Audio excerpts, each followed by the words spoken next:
Good morning, everyone, and welcome to the July 14th meeting of the Missouri Department of Conservation. Thanks you all for being here this morning, and a special thank you to the Boone County Electric Cooperative for making such a great venue for us to meet this morning. And we're going to get started with our meeting. And the first order of business is our Director, Sarah Parker-Pauley, is going to give us an overview of what's going on today with Missouri Department of Conservation. Sarah. Thank you, Mr. Chairman and members of the Commission. And again, welcome everyone. All right, so my first update. What a great trip. What a great trip to Cotter, Arkansas along the White River. It was the first ever Four Corners Commission meeting where we had fellow commissioners and staff from Arkansas, Kansas, Oklahoma, and Missouri. We joined together really at the direction of our chairman. We joined together really to discuss common challenges we face and how we can better work together. And so we had fantastic joint presentations of staff from across those states, ranging from aquatic invasive species to chronic wasting disease to turkey research and of course to agency relevancy efforts. We even had an opportunity to catch a few fish. Just the opportunity to talk to other agencies and to their commissions really reminds me of the amazing rich history we have here, the amazing model of conservation we have in Missouri, and it always makes me grateful of the agency that I have the privilege to lead. But I certainly believe that that effort might lead to other similar efforts, and just a great way to collaborate with our partners. So, last week we had a great opportunity to show off our great partnership between the Missouri Department of Conservation, the St. Louis Zoo, and the U.S. Fish and Wildlife Service around our efforts to restore Ozark hellbenders and the American burying beetle. We were delighted to be joined by the Assistant Secretary of the Department of Interior, Shannon Estenez, who came to St. Louis, and one of the things on her bucket list were to see the hellbender restoration efforts. It was fantastic to have Commissioner Eckelkamp join us, as well with state, regional, and national leadership from the U.S. Fish and Wildlife Service. This is just an amazing partnership and one we should be very proud of. Also, since the last time we met Commission, we had an expanded leadership retreat at the Bradford Farms Research Center in Columbia for a day and a half, June 5th and 6th. We started our time together evaluating our organizational transformation, including what is working well and what do we need to still focus on. We also reflected on the past 6 months and the team's great accomplishments around finalizing and communicating MDC's comprehensive planning effort, rolling out our values and behaviors, continued progress on governance through working groups and role clarity, training for all branch and regional leadership on change management, and working through the I&D Council recommendations with our governing board for prioritization. We also spent time focused on the topics of internal two-way communication, outcome measures for the revised strategic plan, and of course, our efforts towards priority-based budgeting. Let me just say, Commission, I am so privileged to work with a great group of leaders in our expanded leadership team, and it is such a privilege to serve alongside them. Speaking of leaders, congratulations to the 4th cohort of the MDC Leads team on their recent graduation. So MDC Leads is a 9-month leadership development opportunity to continue to grow leaders within the agency. 19 employees from across regions and branches graduated as part of the 4th cohort on June 7th. During monthly get-togethers, this year's cohort were exposed to a wide range of topics, including, but certainly not limited to, how this agency functions, skills to better communicate and work with others, discussions with current agency leaders, a lot of problem solving and critical thinking exercises and training, and an urban tour led by the St. Louis CCT. Additionally, each cohort is broken into 3 smaller groups and given a capstone project that they develop throughout these 9 months. culminating with each of the capstone groups presenting to expanded leadership what they've generated. This year's capstone projects included how to implement and roll out our values and behaviors to frontline employees, how to implement internal communication and feedback loop processes within the agency, and how to form and implement professional learning communities or communities of practice. By the way, the presentations were very impressive, and we're certainly moving forward on some of the recommendations identified. So congratulations to this year's graduating class. The next and the 5th MDC Leads cohort kicks off with 24 participants on August 29th.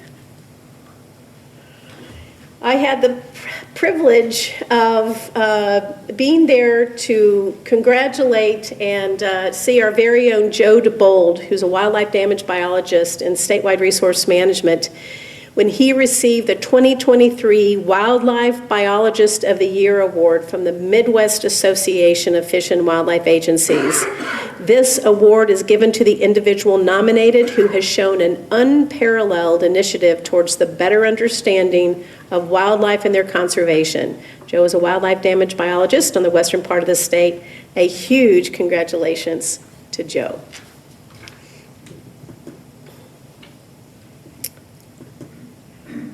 All right, Commission, you are going to continue to see this slide in every presentation until we get this darn piece of federal legislation passed.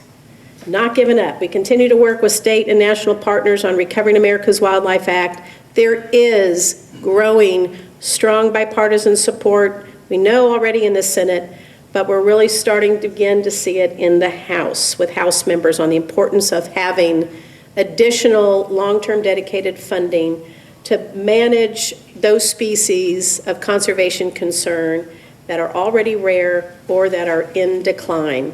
Not giving up, good progress happening. We will keep at it.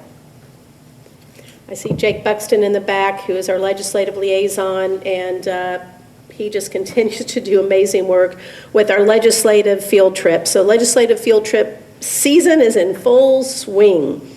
In fiscal year 23, Jake and staff hosted 16 field trips for over 70 legislators from across the state. Just a few weeks ago, we hosted over 30 freshman legislators at the Shepherd of the Hills Hatchery as a stop on the freshman legislative tour. So our staff held various stations for the group that included talking about the system approach to trout rearing and distribution in Missouri, brown trout research and distribution, and of course, some discussion about the new visitor center under construction. Urban and rural legislators alike were particularly interested in the very popular urban trout stocking program, and several wanted to witness the stocking program in their own district. So thank you, Jake, and thank you, staff, who do a great job of providing amazing and educational tours to our legislators. So, speaking of the Visitor Center at Shepherd of the Hills, we're very excited about progress in the construction of the new Visitor Center. So here you can see that the plumbing has been roughed in and the aquarium walls are up. The city inspector recently passed the plumbing rough-in, so the contractor has been able to proceed with their work. And I know I share with the commission eagerness to be there as soon as possible for the ribbon cutting. And since we're in Columbia, exciting work continues on the Boone County Nature School. Main building construction is progressing quickly. The Council House facility has been completed and turned over to the school district. Pond renovations will take place in late July and early August. The old field renovation continues in phases, with the next portion being seeded to native grasses and forbs, and that's slated to be completed this winter. Even though construction is not supposed to be done until next summer, our staff have already been at work using the existing infrastructure to educate students on the amazing outdoors. For example, MDC staff have held many education programs on the property. Columbia Public Schools completed science camps on the property with over 2,500 students visiting this site this spring alone. Students participated in fishing, kayaking, archery, hiking, and outdoor cooking. So we are not wasting time. We are getting busy using that amazing property and soon-to-be school. Okay, speaking of infrastructure, we had a great field trip with Commissioners McHenry and Harrison to Fountain Grove Conservation Area very recently, and we were able to lay eyes on construction going on while discussing the importance and complexity of wetland management and the associated infrastructure needs with these areas. I want to say thank you to the Commission for your commitment to Fountain Grove, which the pump station project alone is a $12 million commitment.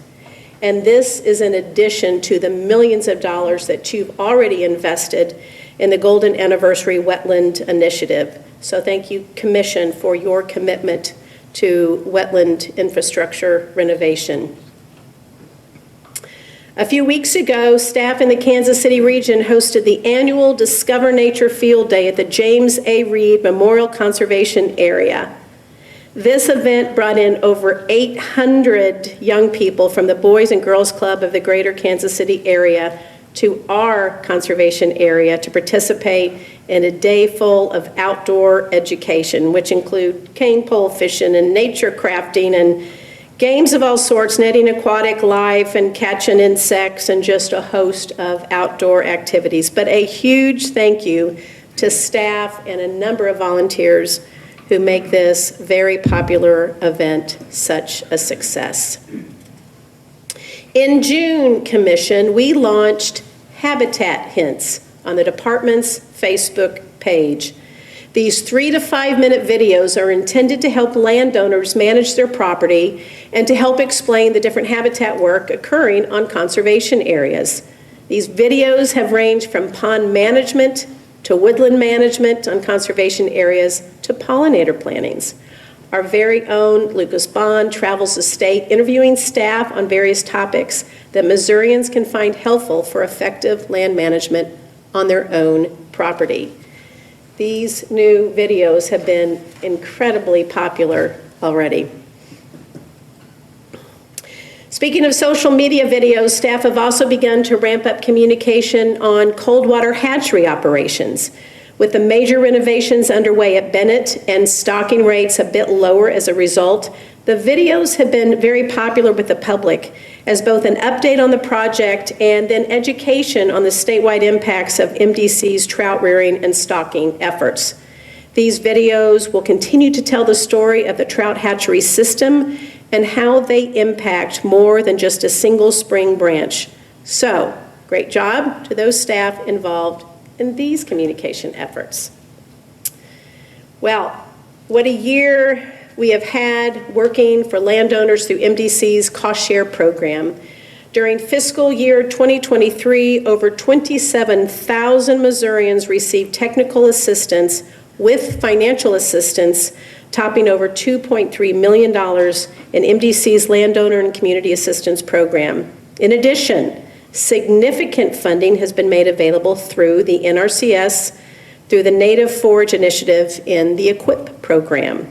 The Native Forage Initiative started in early 23 and has already resulted in 250 applications with more than $5 million in cost share allocated for native grass establishment. Department staff are playing a critical role in conducting landowner visits and developing plans for these successful landowners. Well, I think we just mentioned it right before this meeting, just the continued drought and the fact that Missouri is still experiencing an exceptionally, and in much of the state, severe drought. MDC has been actively participating in the state's response to the drought in managing a map for livestock producers to pump water from both conservation areas and state park locations. Regional staff have also been fielding inquiries from livestock producers in need of hay, as the drought has impacted, of course, hay production in northern and in central Missouri.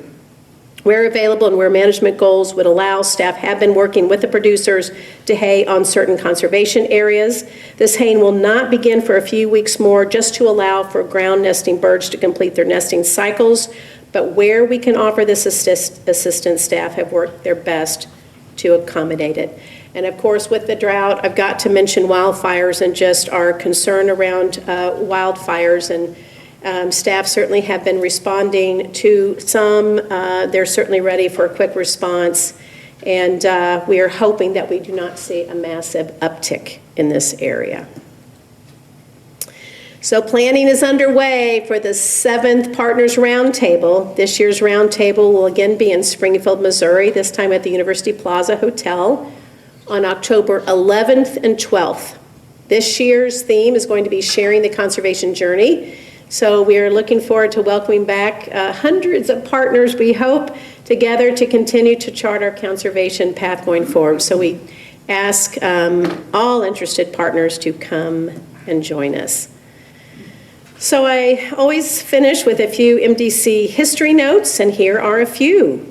In July of 1938, the first conservationist magazine was published with 10,000 copies. The second edition of the magazine had just over 11,000 subscribers. In July of 1944, the Commission established the first open deer season since 1937. It was a 2-day, bucks-only season in just 17 Missouri counties. In July of 1950, the Commission approved the Mingo shooting area to be known now as Duck Creek. In July of 1951, Lake Tahoe in Mercer County opened. It was the first major public fishing area built by the department. So typically, Mr. Chairman, I end there, but if you'll allow me, I have one more slide to share. Last but not least, Commissioner Barry Orscheln, thank you for your leadership, sir, and your service. A couple notables during your tenure as commissioner. Certainly, we introduced the first elk and bear season in modern history. We navigated our way through a pandemic, keeping areas open and our staff and public safe. We dealt with major floods, wildfires, droughts, sometimes in the same year.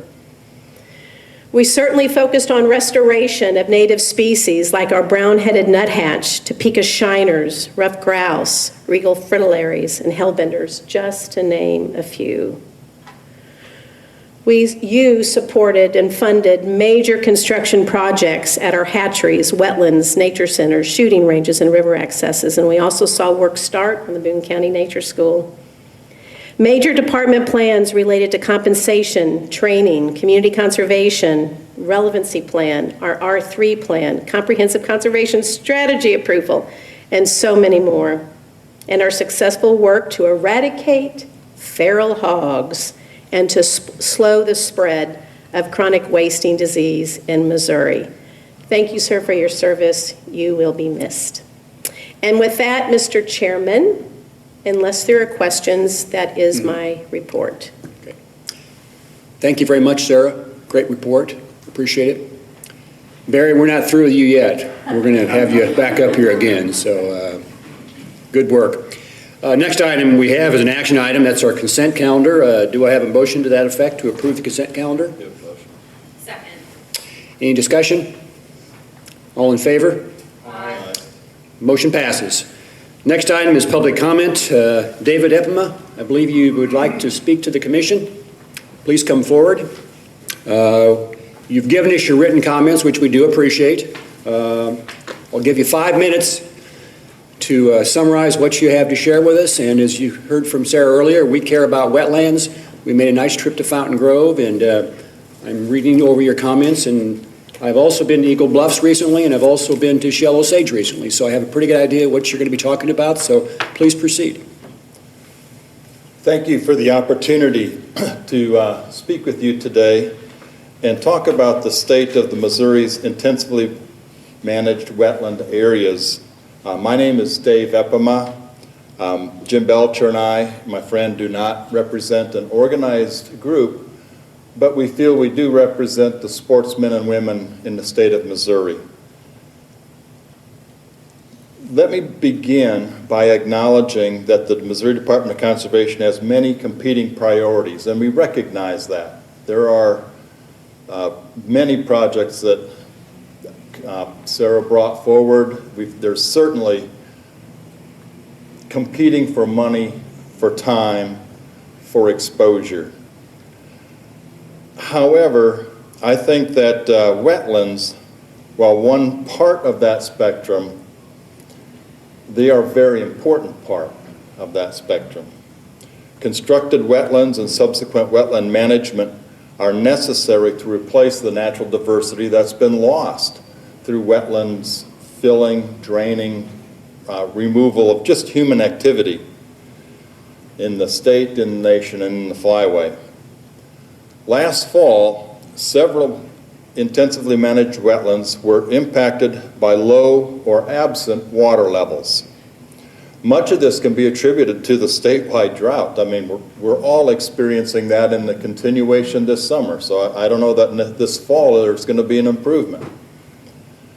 However, I believe that some of the blame, if you want to call it blame, can be laid at the feet of the Department of Conservation. On April 12th, 2023, I made a presentation to the Missouri Department of Conservation Regulations Committee. In that presentation, I highlighted areas of concern regarding the department's maintenance of these wetlands. The department responded to my concerns in a letter dated April 25th, 2023, which you were copied on and which a copy has been provided for this meeting.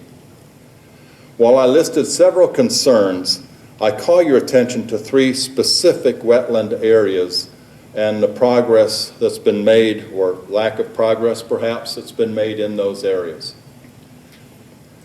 The first area is Eagle Bluffs. Eagle Bluffs began last year with only 1 out of 2 pumps operating. That's how they started the year. Area staff did a remarkable job adjusting and making the most of the situation. Unfortunately, by the end of the hunting season, that 1 remaining pump had gone down, and so there were 0 pumps providing water to the area. The only water that was being discharged to Eagle Bluffs was the City of Columbia wastewater discharge. Now, I understand that that wastewater is treated, but hunters, dogs, birds were basically exposed. That was the only inflow into that area. The good news is that it's my understanding that it appears 1 pump has already been repaired. A second pump will be repaired, and new pumps will be provided. However, it shouldn't have been a surprise to the department that they were going to have troubles in this area, since Eagle Bluffs has struggled with pump problems for years. The pumps at the site were outdated by over 15 years. They had exceeded their life expectancy, and the department and area staff did a good job of trying to maintain. But expecting them to maintain forever is not a plan. Second area of concern is Fountain Grove. And appreciate the commissioners attending and going to Fountain Grove and seeing the progress that's been made. Construction on the new inflow and outflow structures began in 2019, 5 years ago. Unfortunately, 2019 was a wet year. Oh, we look back fondly. It was a wet year, and the retaining wall that had been constructed to protect the remaining structures as they were built was damaged. Maybe failed completely, but certainly it was damaged. It took approximately 18 months to renegotiate a contract to begin work anew on the project, resulting in 2 lost construction seasons. 2 very dry construction seasons were lost just in negotiation. The retaining wall was finally fixed in February of 2022. Unfortunately, No water was able to be pumped into the wetland in 2022 while the project languished. This effectively canceled the 2022 hunting season in this area. Now, I know that there were some hunters that were allowed to self-regulate and show up, but the reality is the area was closed. Work on the intake and outflow structures is expected to begin next week. I just talked with the area manager, and will be completed or scheduled to be completed in May of 2024. Side note, that's 5 years after the project began, and we haven't replaced the pumps yet. We're just working on getting to that point. The third area of concern is Shell Osage. Shell Osage was drained more than 2 years ago for a major restoration, and I applaud the department on working to improve and increase capacity, improve the wildlife wetland structure in the state. However, despite 2 of the driest summers in recent memory, construction had not begun as of May. Now, I've not been able to reach the Shell Osage area, tried a couple of times and was not able to, and I don't know where they're at today, and the commission knows better where they're at in the process. But when I brought this to the department's attention, the department's response states that the design is in progress for the lake and wetland renovation projects. Let me read that again. The design is in progress. It's been 2.5 years that this facility has been dry, and we're not even sure what the design is going to be. The Missouri Department of Transportation will oversee the completion of a project adding 2 lanes of traffic to Interstate 70 across the entire state in less time than MDC will complete the Shell Osage project. I looked it up, and that's the truth. I believe these 3 samples listed above show a lack of timely wetland infrastructure maintenance and repair in recent years. I am not an expert on the workings of the department or budgeting, nor am I privy to internal discussions, but I make the following recommendations or suggestions. The Department of Conservation should establish and follow a preventive maintenance program identifying critical infrastructure components as well as timeframes for equipment replacement. Don't wait until it's broken. Don't wait until it can't be used. Do like everybody else and fix it ahead of time. Keep that downtime to a minimum. Missouri Department should significantly decrease project timeframes. I know it's difficult to work around hunting seasons, weather patterns, etc., but some of these projects have been stretched out far too long. They can be done quicker if you just require that of your contractors. Don't shut down the flow of water into a wetland until absolutely necessary. There's no reason for Shell Osage to be dry. It could continue to be used until the design is finished. MDC must anticipate future water shortages and plan accordingly. Climatologists tell us that the dry weather we're experiencing in the Midwest may not be a temporary phenomenon. Not sure exactly how it's going to plan out, but the department needs to be planning ahead for these dry weather events, whatever that might include. I appreciate your efforts as commissioners to oversee the Missouri Department of Conservation staff and operations and set strategic direction for the agency. Later today, Mr. Caega will present an update on major construction projects. I encourage the commissioners to ask probing questions regarding the project timelines and progress. Thank you very much, David. We appreciate your time. If there's any questions, I'd be happy to answer them. Okay. I think you've given us your written comments of what you spoke to. You also gave us a copy of the letter you mentioned back from the 25th of April from Jason Summers. I think we have information we need unless my fellow commissioners have some other questions or comments.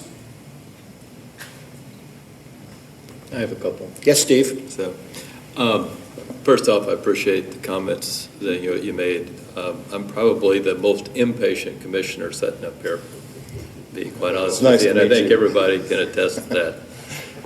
I haven't been a duck hunter. I went duck hunting for the first time last year and have learned pretty quickly about the passion of those people.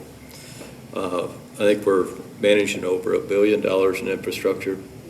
The three places you mentioned, I'm very familiar with all of them, although I'm not a duck hunter, and I understand the problem.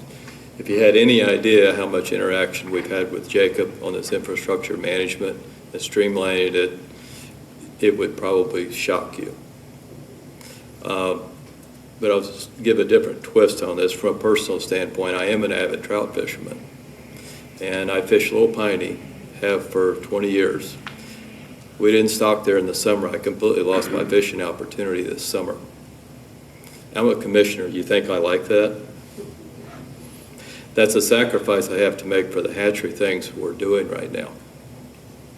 And, on Fountain Grove, Sarah mentioned we were spending $12 million up there. I think we harvested about $4,700, 4,700 ducks. That's about $2,500 per duck. The waterfowlers are getting some of the biggest bang for their buck of the money that we're spending on it. But we are very aware of the infrastructure management. If you listen to some of the conversations that Mark's had, because he's done infrastructure management in Kansas City for years, you would be shocked at how attentive we are to the topics you're speaking about. And I really appreciate your comments because it reinforces our emphasis on it. So, thank you. Thank you. Thank you, Jim, also for being here today, too. Thank you.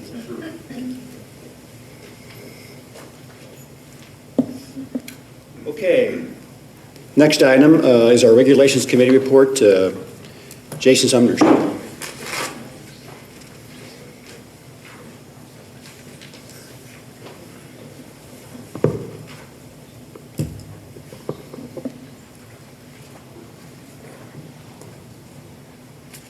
See if I can knock all this stuff off here.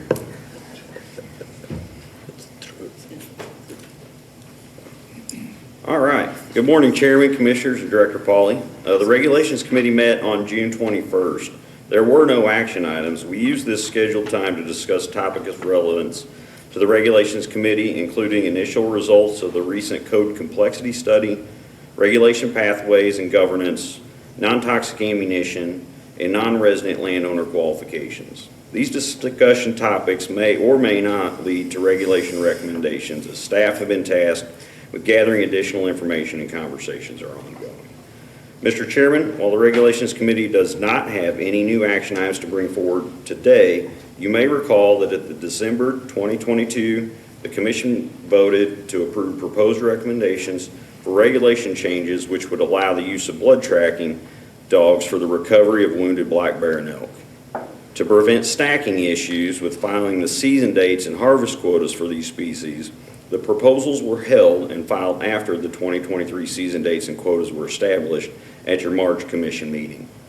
Per the Secretary of State's process, the proposals were published in the Missouri Register, which initiated a 30-day public comment period.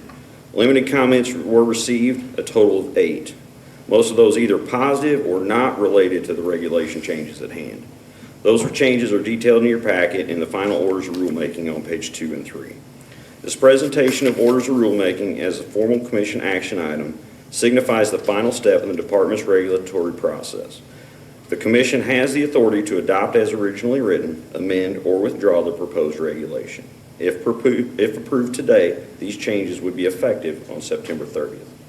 Mr. Chairman, unless the Commission has any questions or concerns, I request approval for the final orders of rulemaking for 3 CSR 10-7.700 elk hunting seasons general provisions and 3 CSR 10-7.900 black bear hunting seasons general provisions, with no changes to the original recommendation.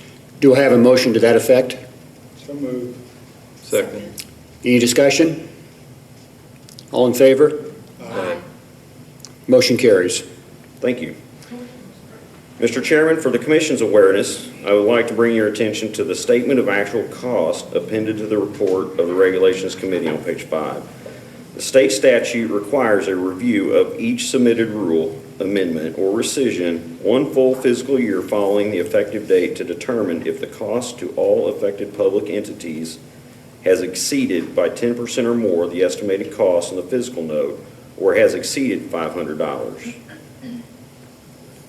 If a declaration has been filed stating the proposed change will cost less than $500, or if the declaration is less than $500.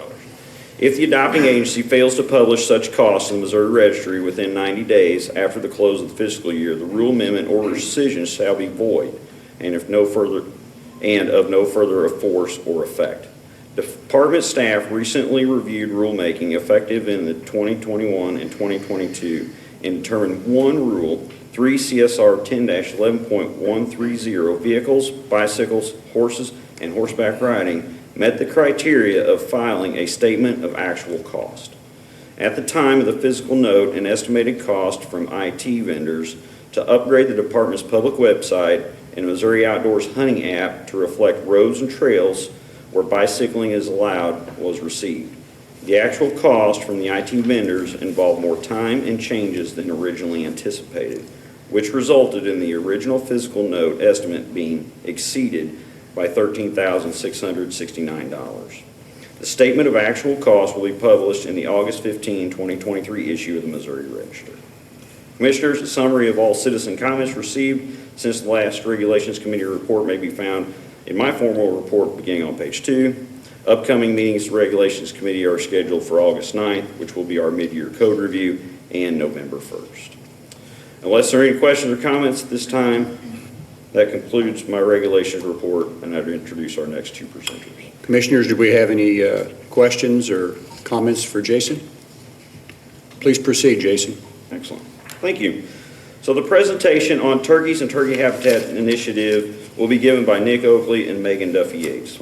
Nick has worked for the department since the summer of 2019. He currently holds the wild turkey and ruffed grouse scientist position, where he oversees ongoing research projects and provides regulation recommendations. He holds a bachelor's degree in forestry and fisheries and wildlife biology from the University of Missouri, a master's degree from the University of Wyoming. Nick spent several years working in the western U.S. on a variety of ecosystem and conservation-related projects before joining the department. Megan has worked for the department since 2015. She has served in the role of wildlife biologist assistant, wildlife biologist, and spent 6 years as a private lands conservation for Barton, Jasper, and Lawrence counties before accepting a temporary assignment as a turkey habitat initiative coordinator. She holds a bachelor's degree in fisheries and wildlife and a master's in wildlife, both from Pittsburgh State University.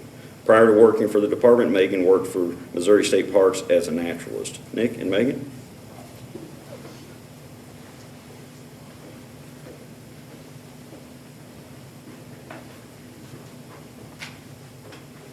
Thanks, Jason. You're going to have to start with me, I'm afraid. The fun stuff will come when Megan comes up. Yeah, I appreciate the opportunity to speak to you, commissioners, director, deputy directors.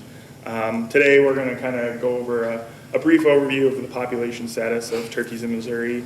I'm going to spend some time doing research. That's a little out of order there. And then we're going to go into some examples of Missouri and how we compare to other states as far as our regulatory structure is situated and oriented. Finally, I'll turn it over to Megan for the Turkey Habitat Initiative update.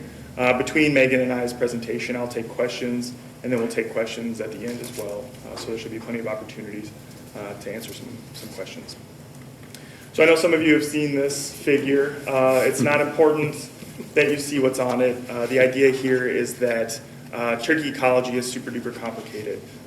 Pretty much the whole left half of that figure has to do with reproduction. The right half has to do with mortality causes and things like that. It's fairly complex, but it's worth noting, right, that this is kind of all the sort of things that go into turkey population dynamics.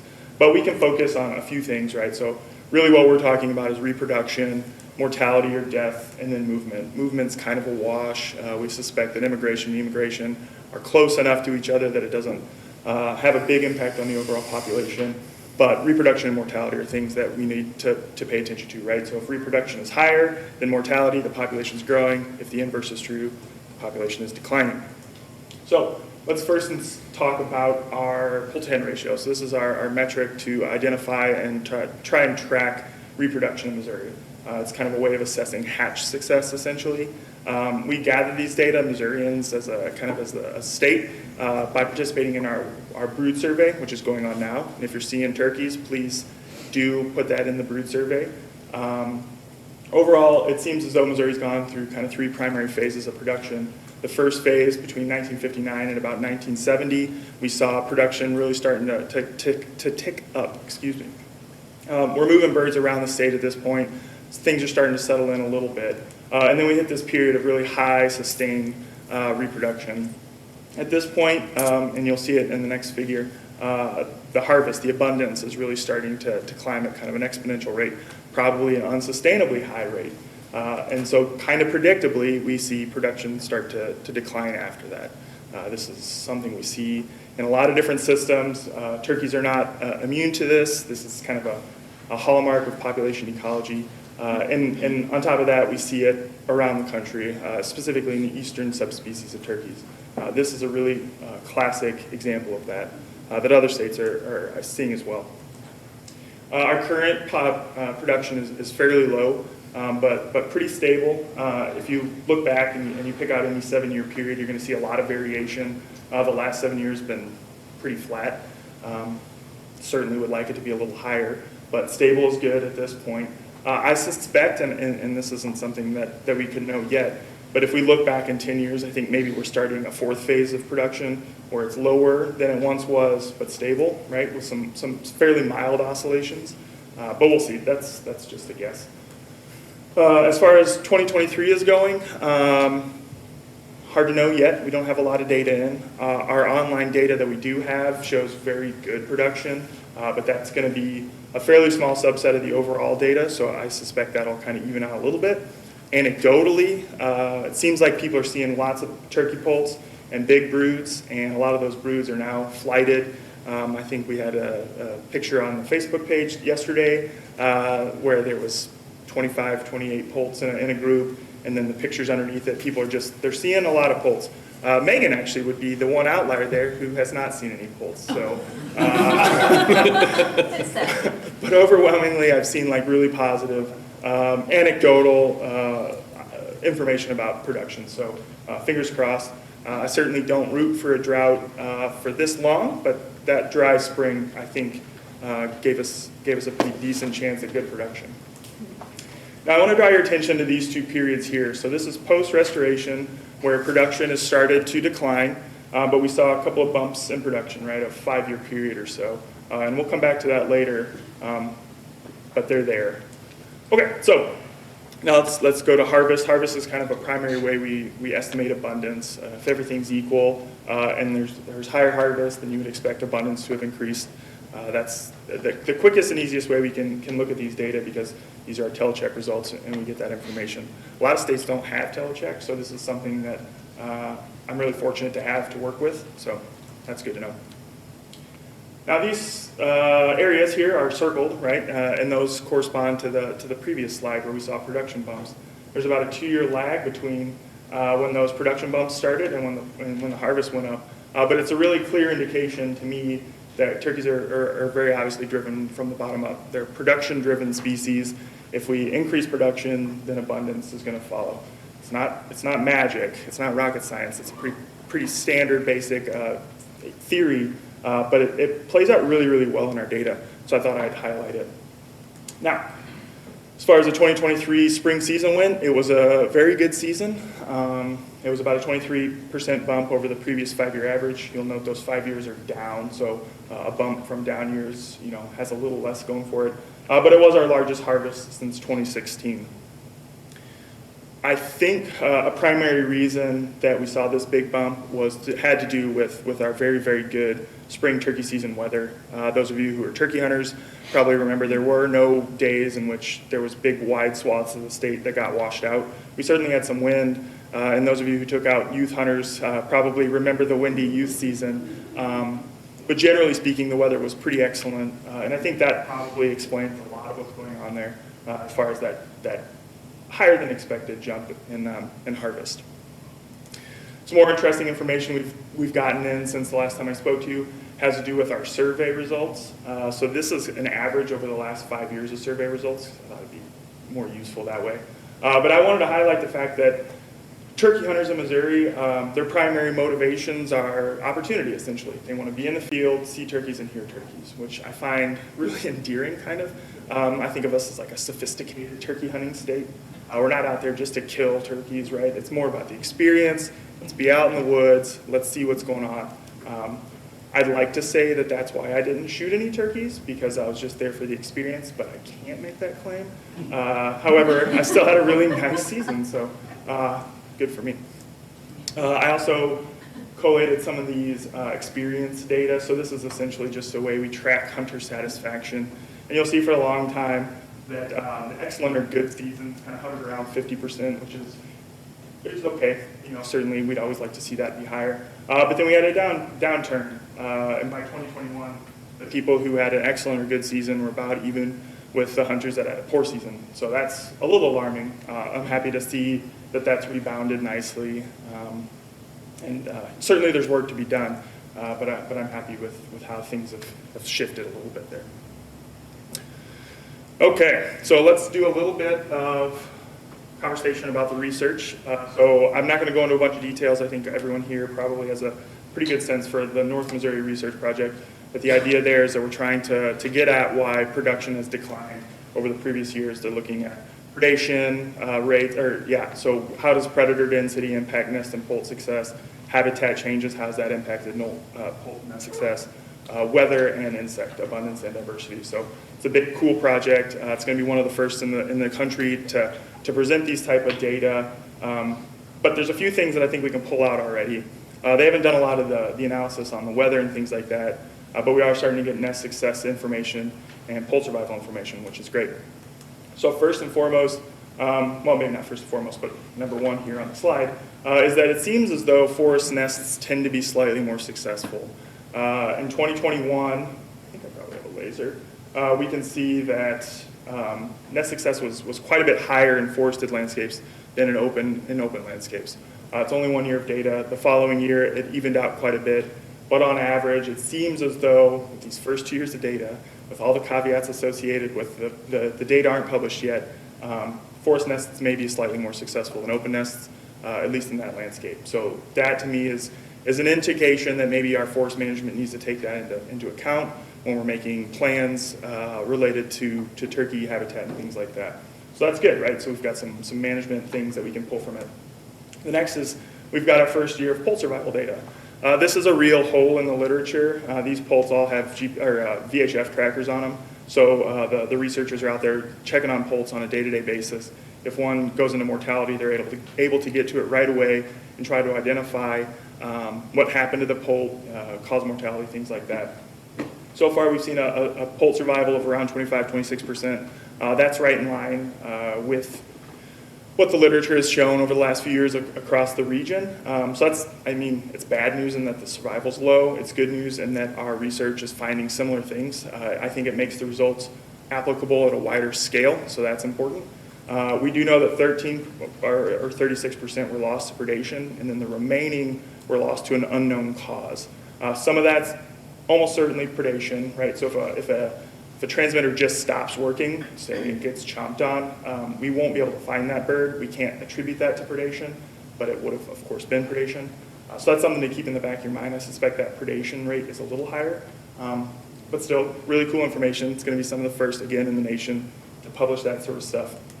And I think what's cool and what we can pull from this as far as a management type of objective is that survival really levels off at about 14 days, which is where that red line is.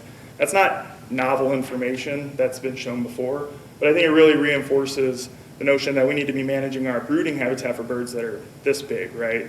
It's really important. I think it's got a great photo of some poults running around under kind of a canopy of forbs, which is really cool to see, but like that's where our mind needs to be. We're not talking about habitat from here. We're We're talking about habitat that close to the ground. So I think that's cool and interesting information that we can use to better manage our turkey population. All right, this place needs a cup holder. So I've now been in the position for about a year, so I'm starting to kind of gather some themes people are interested in, questions they have, basically what's going on with our turkeys. So I hear from a lot of folks, things about like, why hasn't Missouri gone to a single bird bag limit? Should we go back to a 2-week season? That regulation changed in 1998. Is our season too early in the year? Is it too late in the year? Why do we allow hen harvest? What's wrong with you people? And largely, and this is more and more frequent, have you seen what state X is doing? Why isn't Missouri following suit, right? We've seen a lot of our neighbors making regulation changes that fit their priorities. Why isn't Missouri doing something similar? So I thought it'd be worthwhile to compare Missouri, kind of give some highlights of our season structure compared to other states that I consider kind of our cohort. I'm a part of the Wild Turkey Working Group in the Southeast region and the Midwest region. So it's about 26 states that I'm going to compare Missouri to on the following slides, just for reference. So our spring season, we've got a 2-bird bag limit. It's a 21-day season length, and our opener is, at least in 2023, was the 17th of April, so for reference. It seems as though most states have kind of settled at a 2-bird bag limit. I think it does a good job of balancing opportunity, right? So if you fill that first tag the opening morning, you still have the rest of the season to hunt, along with kind of keeping gobbler harvest rates at a sustainable level. It seems as though a lot of states are kind of falling in line with where Missouri has been for a very long time on that. The next is the season length. The idea is that a longer season would allow for more harvest. Missouri has one of the shortest seasons in our region, of less than 25 days. The average is about 40 days, and some states even have a season that's approaching 2 months. So quite a big gap there as far as Missouri is concerned. And then finally, the median opening date. The idea behind this is if we're too early in the season, we may be interacting with breeding birds too much, too late, and we start to lose gobbling activity. So it's trying to find that fine line where we think we're doing as little disruption to the breeding behavior while still providing a good experience for the hunters. Missouri kind of comes in towards the tail end of that. We're one of only 8 states that has an opener after the median date in our region. So Missouri certainly is situated a little later in the season. And that's a common one. Missouri should move their season back, but in fact, at least compared to a lot of our neighbors, we already are kind of further back. So that brings me to the perhaps more contentious of the 2 seasons, the fall season. So Missouri's got a 31-day firearm season. That's the month of October.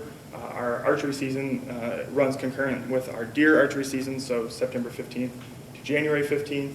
Both seasons allow for 2-bird bag limit and any sex, right? So you can harvest tins in the fall. They don't have to have a beard, essentially. Now, compared to the rest of our states, first off, 7 states in this cohort of 26 do not have a fall season. Some of that has been a recent change. Kansas just did it. Mississippi recently removed their fall season. Other states, Arkansas would be a good example. They rescinded their fall season in 2009, so many, many years ago. But overall, of the states that do have a fall season, kind of the average bag limit, and it doesn't make sense, 2.7 turkeys. But Missouri essentially is on the liberal end of that. We have a larger bag limit than average. Now, season length, I use max season length just because it was easier to make that comparison. And in Missouri, we know that archery is our primary method to take now in the fall, so I thought, to be fair, that was the better comparison. Again, we're on the liberal end, but we're with 8 other states that have a season, a fall season. It's probably the archery season that's over 100 days. So we're not alone in that regard. And then finally, the sex requirements. So this one surprised me a little bit. We hear this all the time, that harvesting hens in the fall is irresponsible, things along those lines. And so I kind of assumed Missouri, without doing a lot of digging earlier, was kind of alone on that island. Not at all. In fact, 80% of the states that allow fall hunting do not have a beard requirement during their fall season. So Again, more liberal perhaps than some states, but clearly not on an island by ourselves in that regard. So, I'm gonna take a drink. I talk a lot and I talk fast, sorry. I told you Megan's is gonna be better. So, another question I get often is, why does Missouri not have an all-day season, right? So that's one of the uncommon things about our season framework, is that we close our spring season at 1 p.m. That's more common in the Northeast, so states that aren't a part of our kind of the cohort that I've been describing, Pennsylvania, New York, up north. Illinois also closes, I think at noon actually, maybe it's 1 p.m., but before the end of the day regardless. So I wanted to kind of dig into it, right? The idea here is that by closing at 1 p.m., perhaps we're losing opportunity for certain groups of people.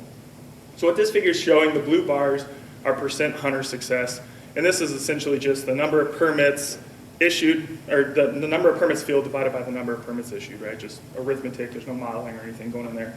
I included the orange line because I think it's worth knowing where we're selling our permits, not so much for the revenue or anything like that, just where our user base is. And so a couple of things stood out to me right away.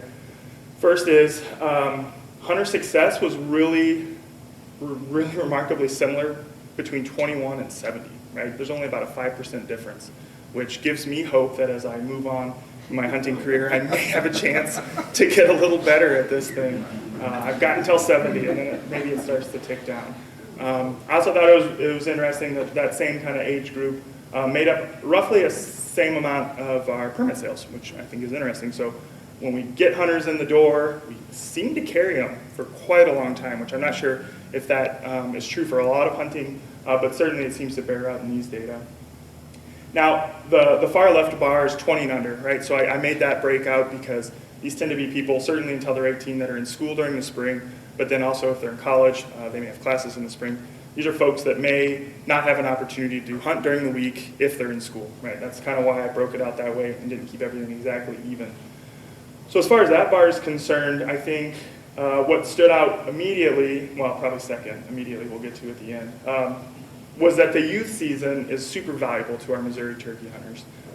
It was about a 33% increase in that harvest success for that cohort just on that 2-day season, which, as we know, can get washed out pretty effectively if you have a rainy weekend.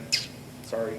So I think that's cool, and I think that's really something that in 2001, for perhaps even folks in this room, helped push through, and I think that's something that I'm really, really happy that Missouri has. And then, of course, the big elephant on the graph is the fact that youth hunters or hunters that potentially are impacted by an early in the day season closing have about half the success rate of the next several age groups. So I think that's interesting and worth keeping in the back of our mind as we think about things where, if we're prioritizing opportunity, where there may be some gaps, essentially. So to summarize real quick, kind of where do we stand, where are things at in Missouri? So first off, Missouri is fairly conservative as far as our spring seasons go. We've got we saw it all, I don't need to rehash it. We do know, kind of in conjunction with that, our gobbler harvest rates are low, and they have been for a long time. So the research, the work that we've done, we see gobbler harvest rates of 20-ish%, 25 sometimes in a year, and that's well within the boundaries of like sustainable gobbler harvest. So that's good to know, right? We're trying to keep the opportunity up while keeping everything sustainable. Missouri is on the liberal end of the fall spectrum, at least as far as those averages go. We've got longer seasons, et cetera, et cetera. But we're clearly not there by ourselves on an island. There's several other states that have similar fall structures as Missouri. There we go. We do know fall harvest is declining. Our peak fall harvest was in 1987. It was about 27,000 birds, something like that. We've seen about an 80% decline since then. I think a lot of that, is a decline in participation. It's not so much that the population has declined that way. But we also know that our hen harvest rate, so kind of the thing people get stuck on when we're discussing our fall season, is extremely low. So work done by Mr. Van Gelder and Krzyzewski in the 80s found that hen harvest rate in their research was around 4.4%. So At the time, this was the 80s, we're harvesting 28,000 birds. At that peak there, harvest rate was a little higher. Now that we're shooting, 4,500 birds in the spring, we've seen our hen harvest rate drop to around 1%. That's work being done currently in North Missouri, and even goes back to work done by Jason Isabel on his project. So hen harvest rate is extremely low. It's low enough that we're not impacting statewide, regional, even county population dynamics at that rate. And then finally, our survey indicates that hunters in Missouri are sophisticated. That's how I like to think of it. But essentially, they like the opportunity to be out in the woods, see and hear turkeys, and just participate in the season. And I didn't add this because it's kind of ad-libbed at the moment, but I'm really impressed with how well we maintain our turkey hunters, at least as far as that orange bar would indicate, or orange line. So, if we can get them hooked, we've got a good chance of maintaining them, which I think is really, really cool. So that's the end for me. I'll take some questions now, and then I'll call Megan up, and then there'll be time for questions at the end. Got questions, Steve? Got questions? I'm not very interested in this topic. And I know Larry's in the audience too, so it's kind of fun to see him, some of the work that you did. But when we went to the Four Corners discussion, and, we had an opportunity to talk to other people, just recently, Nebraska, Kansas, Oklahoma has gotten a lot more aggressive, the commission has, on either changing their seasons, the fall seasons, moving the season back, in the spring. They've done multiple things. And, that's kind of in contrast. And Larry and I have visited personally. I've really taken the time to try to learn the topic. But the biologist from Kansas, whenever I was quizzing him pretty hard, particularly fall season, hen harvest, and I mentioned Larry, and I mentioned Eric, and, the landmark work they've done, and also familiar with some of the stuff Chamberlain's, publishing right now too. The quick response I got was those studies were being done on a growing population. Yep. And now we're dealing with a declining population. And that was something that kind of jumped out at me in the conversation. The biologist is being very politically correct, because then he immediately, because I started asking him, and he's, well, your state needs to give you the guidance of what's best, and that's fine. But, and I don't mean to put you on the spot, No, particularly with absolutely. Larry in the audience, but it is hard to understand, because of all the things that we've dealt with since I've been on the commission, and I'm very interested in turkey season. We've gotten more input from hunters, although this was a pleasant spring. Yes. Because we didn't have a whole pile of letters, which is reflective of what's happening. But I'd like to hear what you have to say about that and some thoughts on it. And I hope I don't think you feel uncomfortable with Larry being here, because he actually may want to say a few things, but I'm just curious, because it is an interesting part of that topic. Yeah, so specifically around, I assume, like hen harvest rates would be kind of the touchstone or the point of interest there. So you're right, that work was done in the 80s and some work later when the population was right, as you say, like production was at its peak. We're seeing a lot of birds being produced. At that point, it was estimated that a hen harvest rate of 10% was sustainable, right? So even then, at that time, they estimated a hen harvest rate of 4.4%. Work has been done since then to kind of reevaluate that with this notion, exactly as you say, that things aren't like they used to be. And it dropped to about 4%. And they're like, okay, hen harvest rate of 4% is sustainable. The most recent literature I've seen, work I've seen, indicated that a hen harvest rate of between 1% and 2% is still at that sustainable level. So they have started to do work that kind of has to take into account, essentially, how things have changed across the country, for sure. And another point to make specific to fall seasons and things like that, I don't really like to compare states as far as our regulatory structure goes, because I think Arkansas is the example I'm going to use. They have their own reasons for setting the regulations. Maybe they're different, maybe they're exactly in line with Missouri, but that's kind of their business, essentially. But they closed their fall season in 2009, and they haven't seen any response whatsoever as far as their production. They've seen similar trends as us. They've seen similar population or abundance declines as Missouri has. So I think at the rate that we're talking about, 1% of all the hens, and I think I've done the calculation, right, it's 1 hen per 25 square miles or something like that. That's just so low that it can't really, I can't make the math work in my head that it would imply that that's doing anything to drive a population decline. So folks, states that are potentially making these regulation changes are doing it for reasons maybe other than exactly the biology of the bird, is kind of how I see it. Mississippi would be a good example of a state that I talked to Adam Butler about it. He's like, yeah, man, Mississippians hate the fall season. They put in the fall season over against the will of the people, essentially. They had a person on their commission that really wanted a fall season. They rammed it through. So the second they got an opportunity to take it away, they were happy to do so, and the public responded accordingly. Second question, I'm only going to ask 3 and then I'm going to quit. But the second question, and I believe it's Arkansas, correct me if I'm wrong, but presently a bearded hen is a legal bird in the spring in Missouri. Correct.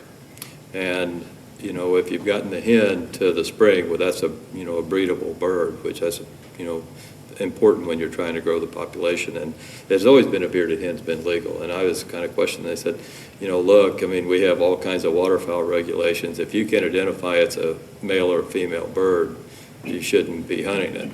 I mean, which, really logical, because my first exposure to duck hunting, and these guys tell me it's a pintail from 400 yards away. I mean, if you can do that, if you can't figure out it's a hen at 30 yards, I mean, so why wouldn't you guys make a recommendation to address that? Yeah, and that's something certainly we can talk about. I don't want to offend the waterfowlers in the crowd, but I've been duck hunting and watched a swan get shot, and they claim they thought it was a snow goose. There are occasions, certainly, where waterfowl hunters are fallible as well. The research we've got going on where we're collecting fall feathers from the fall turkey hunters in an effort to kind of correct our telecheck data indicates that hunters are not very good at identifying their turkeys in the fall. Okay. If it doesn't have a beard, then they don't know what it is, right? Which is to your point, to an extent. I don't know if I see that as a particularly good apples-to-apples comparison, waterfowlers to turkey hunters. But it's something, I mean, we shoot about 500 hens in the spring that are bearded. So, it's a consideration. I think ultimately it redounds to the notion, though, that that's a pretty small number of hens. And the way our season is structured, assuming those hens have been bred, soon to be breaded if they get shot. If they've been bred, they'll be much harder to identify, or they won't be as abundant in the field anyway. So I think even our regulations help to kind of direct us away from harvesting hens. But it's good. I should look into how many states have a beard versus gobbler only regulation. I think that'd be interesting to know. Okay. Third question, then I'm going to quit. Yeah. But, is there only one adjacent state that doesn't allow all-day hunting? Is that correct? That's correct. Illinois. Yeah, Illinois is the only one. And, we try to make our decisions based on evidence-based information. There's not any evidence that supports, from what I see in the literature, and I think, other people would support it, that it makes really a difference whether we're hunting all day or not. And that's always been a puzzle. I know it gets to be a political question, but, private landowners, different thing. The evidence doesn't support just having a half-a-day season. And I'm just curious where you're at as far as looking at regulation changes on that if we're making our decisions based on the biology. Right. Yeah, so I did some digging just in preparation for that question, which I didn't know was coming, but I expected it was coming. And so there's a good research project done where they looked at the 4 years pre-regulation change in Indiana and the 2 years post, like after they went from half day to all day. And this was in the 90s, I believe. And what they found was that overall harvest didn't change that much. I mean, percentage points, right, maybe as many as 10%. But essentially what they're doing is just shifting the harvest in the day, right? So instead of 100% happening before noon, it's 80% happens before noon, and then 20% happens after, right? So it's even not that big of a change. So that's kind of to your point. We're not going to see a big difference, I don't think, in the overall harvest if we went to all day. But certainly, as we try to imagine weighing the cost of opportunity versus the impact on the population, you know, there's potential there for us to kind of balance the scales a little bit without being too aggressive and upping our gobbler harvest rate, which again, we know is well within a sustainable range. So it's something that I think, I haven't had the discussion with our working group yet. We're going to schedule a meeting, obviously, prior to the regulations committee meeting, but it'll be a topic that comes up that I will be driving essentially. Okay. Well, it seems like the evidence supports it, but I mean, and you know, we talk about opportunity in your presentation, so it all ties in together. Absolutely. So, anyway, okay, thanks, Nick. Yeah, of course. That's it. I won't ask any more questions.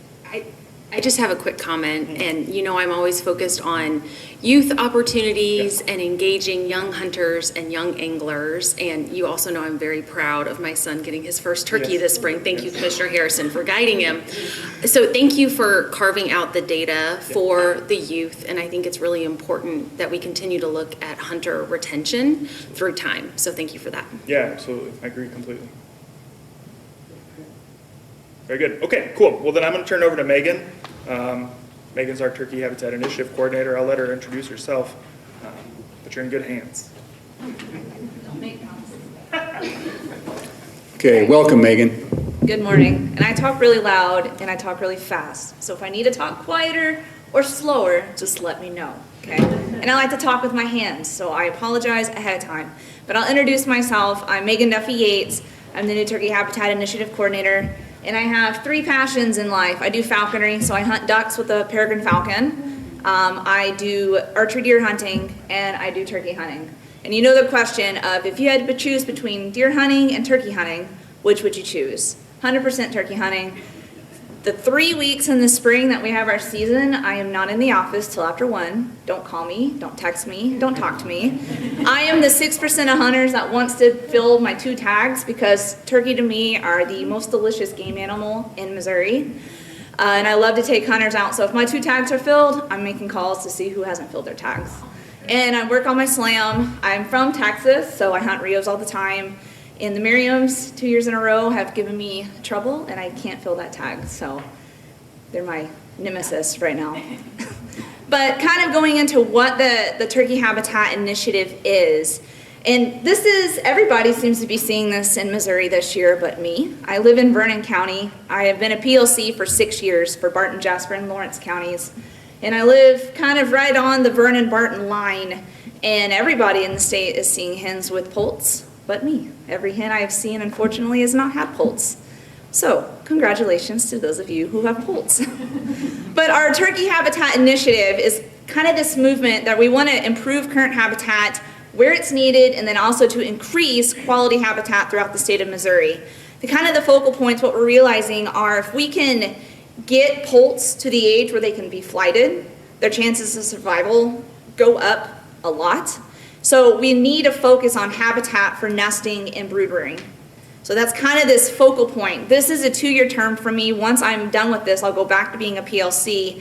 But in my time, I'm hoping to really push this initiative forward with the help of Nick and our partners. So kind of what's going on in Missouri. And I'm using monoculture fescue just as an example. As a private land conservationist, I work with a ton of cattlemen, and I know the importance of fescue pastures in a grazing system. However, it was the easiest to Google search to find a monoculture of a picture of. So if you think of monocultures, we have monocultures of switchgrass. I can't tell you how many times I work with landowners and they love solid switchgrass fields. Have y'all ever tried to walk through one? It's horrible.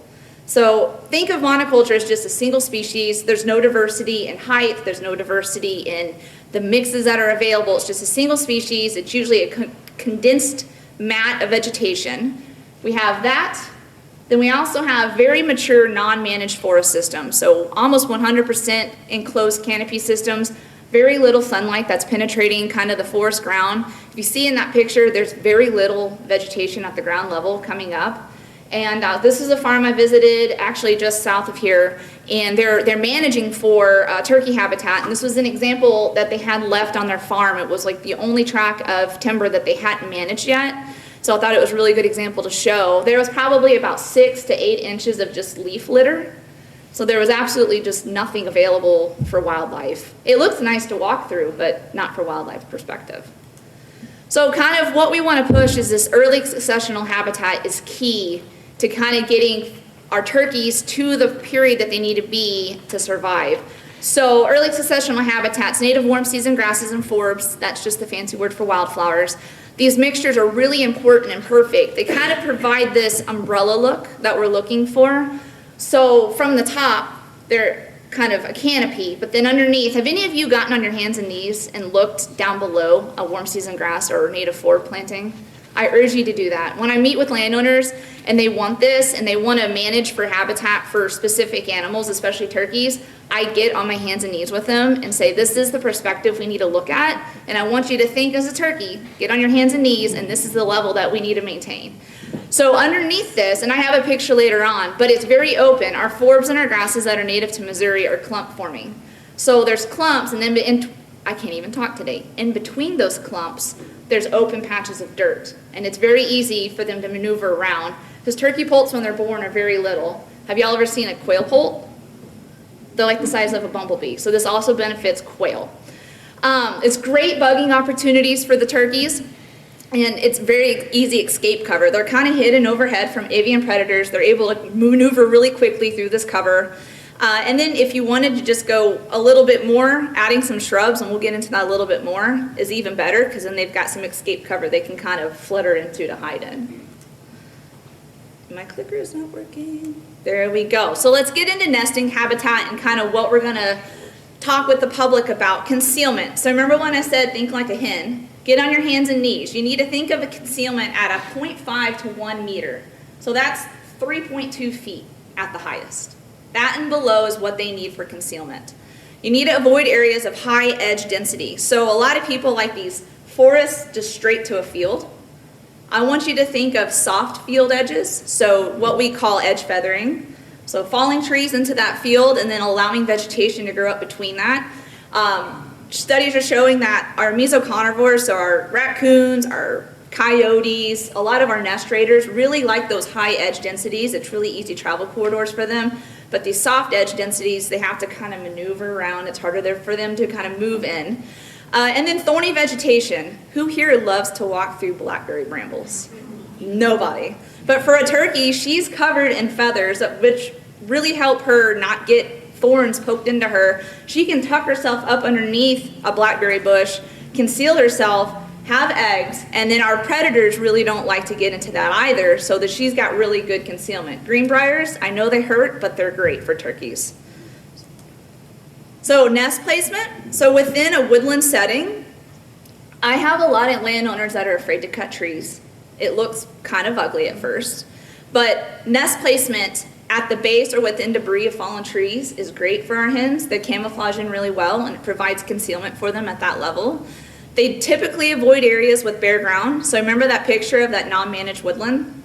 Most of that was bare ground. Now, will she nest in that? She will if she has to, but she's going to prefer that early successional vegetation.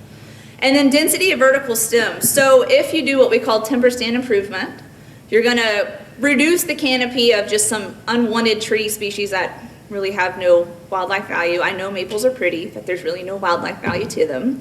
So that allows a lot of that vegetation to come up, but without prescribed burning or herbicide treatment, a lot of that vegetation kind of turns into really thick, dense vertical stems. Too many of them can actually be detrimental to a hen in her escape if she needed to. So what we're going to push is some good wildlife management tips for landowners to kind of help them understand and see, my property looks like this, I want it to look like this, how do I maintain that? So hopefully we can kind of help the public understand what they need to do to better provide habitat for our turkeys. Now for brood rearing, the first 14 days post-hatch are the most crucial for a poult. If they can reach that 14 days, they're doing good. And a lot of the pictures I'm seeing are past 14 days and they look awesome. So they can't fly at that point in time. They are unable to thermoregulate themselves, so they need that over canopy cover once again to help protect them. It also provides essential escape cover, loafing, because just like a human, they like to lay around. They don't just move around all the time. It's great for dusting. And it actually provides good ground roosting cover and quality food sources. So arthropods, so insects, are their main diet at this point in life. Early successional vegetation is dominated by a high mix of native warm seeds and grasses, our forbs, all that pollinator stuff that we're really pushing for. It's perfect for turkey. So that ground level horizontal visual obstruction, just remember that. Get on your hands and knees and look around, and that's what you're looking for. So providing small shrubs for escape cover is also great. Now don't just pack them in there. You want to disperse them out every couple, 100 yards or so. American beautyberry is a good one. Black raspberry or blackberries, buttonbush, and even sumac. Now some of these species would have to be maintained with controlled burning or herbicide treatment. If you know sumac, it can get a little out of hand. It's providing that nutrition at multi-levels. So ground level all the way up to that 3 to 4 foot height. Poults will jump just like a chicken will jump to reach the insects, because not all insects are on the ground. They like grasshoppers, they like crickets, they like spiders, caterpillars, you name it, they like to eat it. They require a 26 to 28% protein to reach that somatic growth. Somatic growth is just body and essential growth of organs that aren't like pertaining to breeding. That's a lot if you think about it. So what are we doing with the Turkey Habitat Initiative? Right now, I'm writing a guiding document for MDC land managers, so MDC staff, and then also a separate one for Missouri landowners. So there'll be 2 separate documents. The one for landowners, I've realized my landowners really like to see pictures. They like to look at it and be like, this is what I want, and how do I get there? So I'm providing a lot of pictures for them. And this will be up to our PLCs also to kind of distribute this information and work with them to get to where they want to go.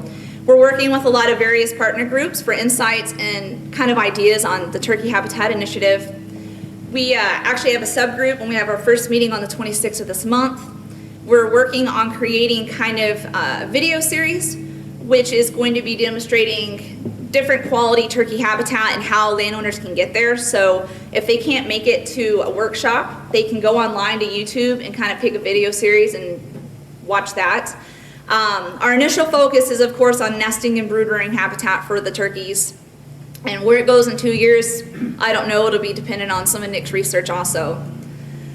We're going to have statewide landowner management trainings. So I'm hoping, this is my idea, is doing regional landowner trainings throughout the state. And what I've realized is when I hold landowner workshops, they don't like to sit in an office and look at a PowerPoint. They like to be in the field. And taking them to an MDC managed conservation area won't work, because as MDC, we have access to bigger equipment that landowners might not have. But what I found is when I do landowner workshops and I can get them onto another landowner's property and they get to talk and hear from that landowner, see the practices that they're doing, it allows ideas to flow, and they really like to be in the field and talking to other landowners. Now, on the other hand, MDC staff, we've been having a lot of Quail 101 trainings and a lot of different deer management trainings, and they always put on a survey, what other trainings would you like to see? And a lot of them like to see Turkey 101 training. So we're going to be planning that, and those will be hopefully on some conservation areas, because as MDC staff, we sit in a lot of meetings inside, and we like to be out in the field. So I think hands-on in the field is always the best. Cost share opportunities for landowners. It amazes me how many landowners think, first off, when I come to visit, they owe us money. No. But then also, they aren't aware that we have cost share opportunities for them. So we have state cost share opportunities, and we also have federal cost share opportunities for landowners. But I'm hoping we can work on some state cost share opportunities as kind of an incentive for turkey management practices to kind of hopefully get them kind of kick-started into this. And then also, we're hoping to kind of create an evaluation protocol on where turkey habitat is already existing and where work needs to be done on our public lands in Missouri. So our partner agencies that we're working with, it's a great group of people. I'm really looking forward to meeting with them on the 26th. I believe in getting ideas from others, because as a human, we're kind of one-sided and one-minded on, what we want, and I really am excited to get ideas flowing from other people from these partner agencies. They're going to be a big help with getting this initiative kind of kick-started and kind of spreading the word about it. But otherwise, thank you for listening to me talk. If y'all have any questions, I am here for that. But I'm really excited for this and looking forward to it. Great presentation, Megan. Commissioners, do we have some questions for Megan? Good job. Yeah. Thanks. You're not passionate about turkeys, are you? I love turkeys. All right. Can I ask a couple? You can ask a couple. Go ahead. That's all I'm going to ask. That's it. The cost share that's available, how do the landowners go about applying for that? Who should they be contacting? What's the steps that we do? So for state cost share, there's two kinds. There's state cost share, and we can cost share up to $6,000 through the state for practices. They would need to contact their private land conservationist for their county, and they can look that up on the ask, who's my contact page on our MDC website. They enter in their county and it'll pull them up. Cost share, they'll do a site visit. I always try to have my landowners when they call, I want to know what your management goals are, so when I come out I can have an idea in mind of what we can talk about. So once they do that, we come back to the office, develop a management plan. I send it to the landowner because I want them, it's their property. I want them to be happy with what steps we take. And I have to always make note, as a human, we have the grace of having phones at our fingertips, instant gratification. And I think people see that pollinator plot was a picture of my own property. Well, that's 6 years in the making. And I think people don't realize that habitat management takes a lot of time. And so I always want landowners to understand, we can do cost share this year and get you started, herbicide treatment or whatever, but it's a multi-year process. And we don't just cut you off after 1 year. If we do pollinator plantings, that's a multi-year thing, and I have cost share throughout all of that. If they want to do federal, that's anything over $6,000. They need to go to the NRCS office for the EQIP program. So that's Environmental Quality Incentives Programs. And that's more for environmental practices. So bigger pollinator plantings, bigger timber stand improvement plantings, burning, or if they're a working farm and they want to take, a small field out of production or a field edge, they can go to the FSA office, which are usually side by side, and they can discuss CRP practices. Would it be prudent if a landowner waits until after you finish this initiative video that you're going to be getting finished in September, or should they go ahead and be working on that? They can be working on it now if they want to. Yeah. And there's a lot, we have a lot of things. So they mentioned that forage and hay production kind of incentive that we have going on. I have a lot of landowners right now, especially with the drought, that are doing that because they need it for their cattle first off, but then they also see the benefits of having just a 20-acre pasture and warm season grasses for the benefit of wildlife. But yeah. The last question is, you touched it briefly on mesopredators, and I know there's one person in the audience that's real interested in that topic besides me, but I watched a video of Grant Woods, it's been a couple of months ago, and he focused on when your mesopredators exceeded more than 1 per 6 acres, that had a negative impact on your turkey production. Is there any validity to that, or can you give us any input? I don't know. Do you know of any, Nick? Not off the top of my head. My typical, when I'm thinking about predator control and where that fits into the grand scheme, is without habitat management before, the predator control is going to have fairly limited effect anyway, right? You can trap all the raccoons you want out of a cornfield, you still can't grow a pole there. So for me, it's always kind of step one, deer habitat control. Whenever I go, I've been to a couple of landowners' properties, and they're like, man, I'm just not seeing the production I want to see.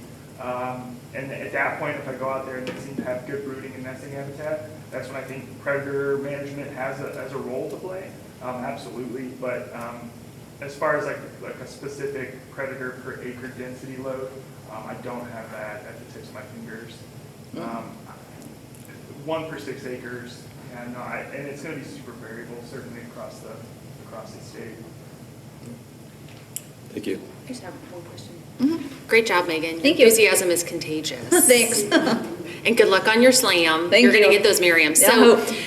as terms of individual scale of projects, what would you share for landowners as far as a minimum commitment to help make an impact and drive success? Just anything. If you can get habitat anywhere. So I forgot to mention, in the guiding document, I have sections labeled out. So woodland habitat management, grassland habitat management. I have a whole section on working lands. And then I also have a section on small acres. So like that picture of that early successional habitat pollinator plot, that's a 0.6 pollinator plot on my property. And I have a quail in there every day calling his head off. And I found in the wintertime a little, covey headquarters where they've been sleeping. So It may not seem like a lot on the larger scale, but if a turkey walks through there with her poults and she's got that available, I think a little bit can go a long way.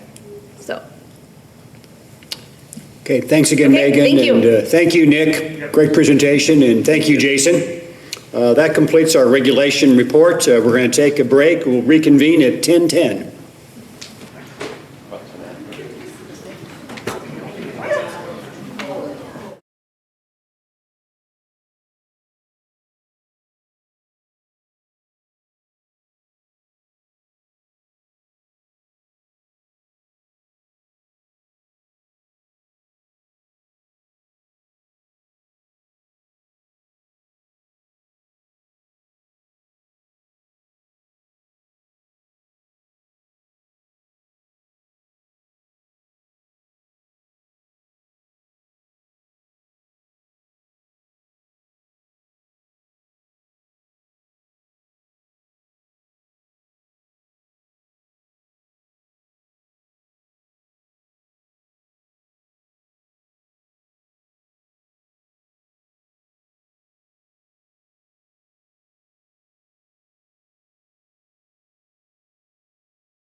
It's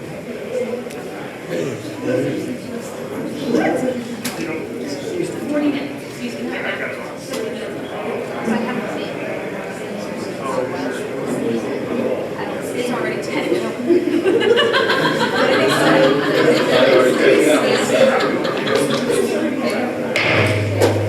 Okay, we're going to resume our meeting this morning and have Andrew coming forward to give us a update on the budget. Andrew, please. Thank you, Chairman, members of the Commission, Director Pauly. I'll be presenting item 6 on your agenda, the fiscal year financial summary through May of 2023.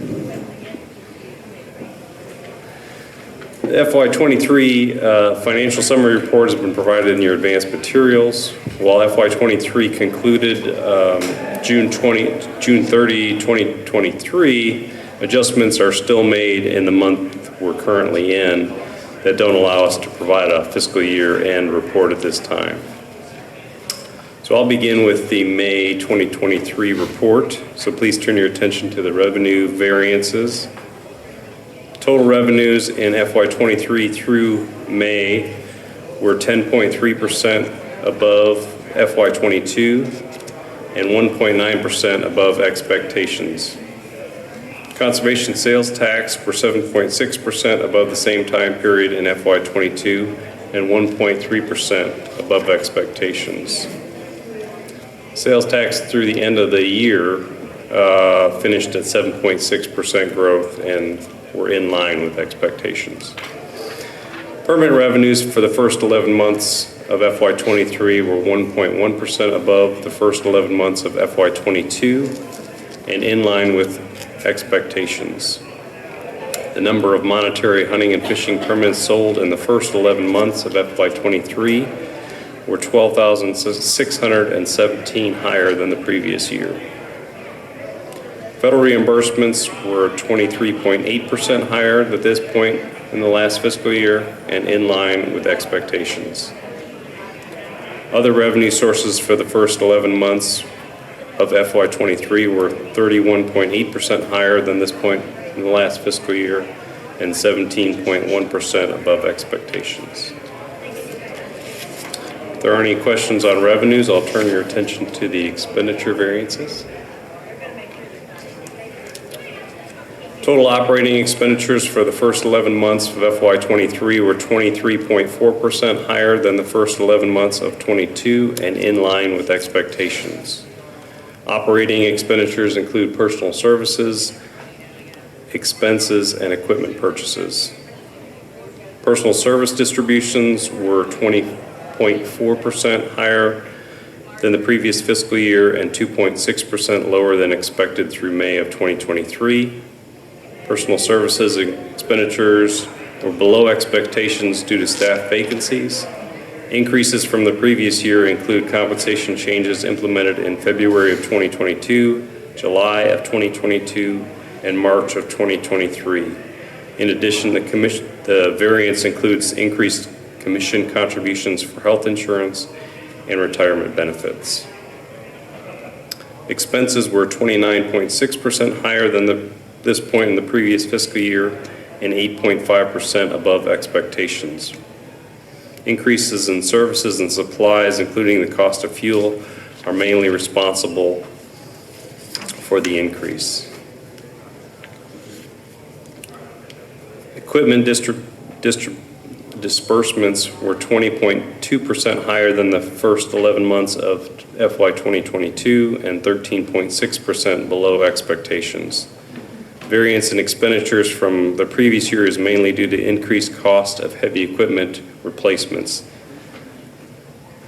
Total capital disbursements for FY 2023 through May were 125.6% higher than the previous fiscal year and 18.6% below the mid-year adjusted budgeted amount.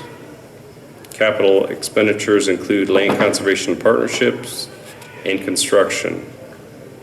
Large payments in the last quarter included overflow outlets at the Four Rivers Conservation Area. Construction expenditures are below expectations at this time due to a combination of factors, including longer than normal lead times for fabricated equipment, protracted permit approvals, rebidding of projects due to unfavorable bidding climate, and staff vacancies. Total disbursements for the first 11 months of FY23 were 31.4% above the first 11 months for FY22 and 2.8% below expectations. This concludes my remarks. I'd be happy to take any questions. Questions, commissioners? This is 11 months, so we've got one more month. I know we're just 2 weeks into the new fiscal year, so when will we see the complete numbers for fiscal 23? I'll present them at the next commission meeting. Okay, thank you very much. Thank you. Okay, thank you. Our next presentation is coming from the Infrastructure Management Branch. Jacob?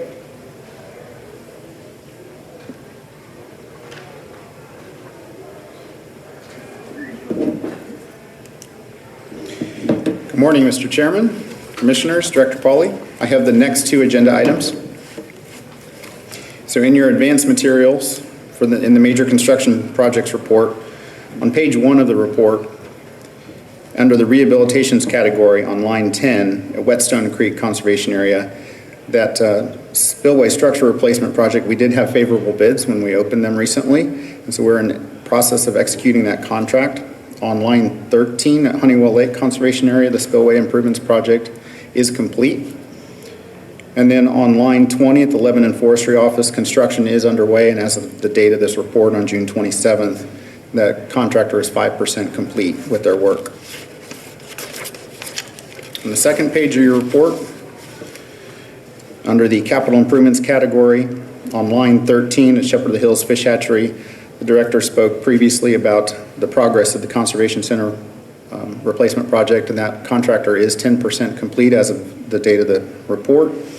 And then on line 15 at Shell Lake Osage Conservation Area, the pump station development contractor is 5% complete. They have mobilized their crane on site, and they anticipate starting to drive pile next week.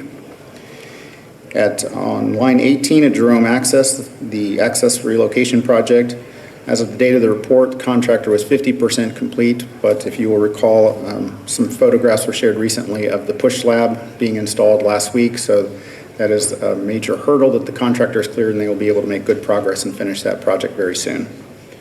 And then on line 20, the Bennett Spring Fish Hatchery renovation project, you'll recall at the May commission meeting, the commission approved awarding that contract. We have been working diligently with the contractor to get the contract in proper form and order. I'm happy to share that yesterday I signed off on that contract and sent it to administration for execution.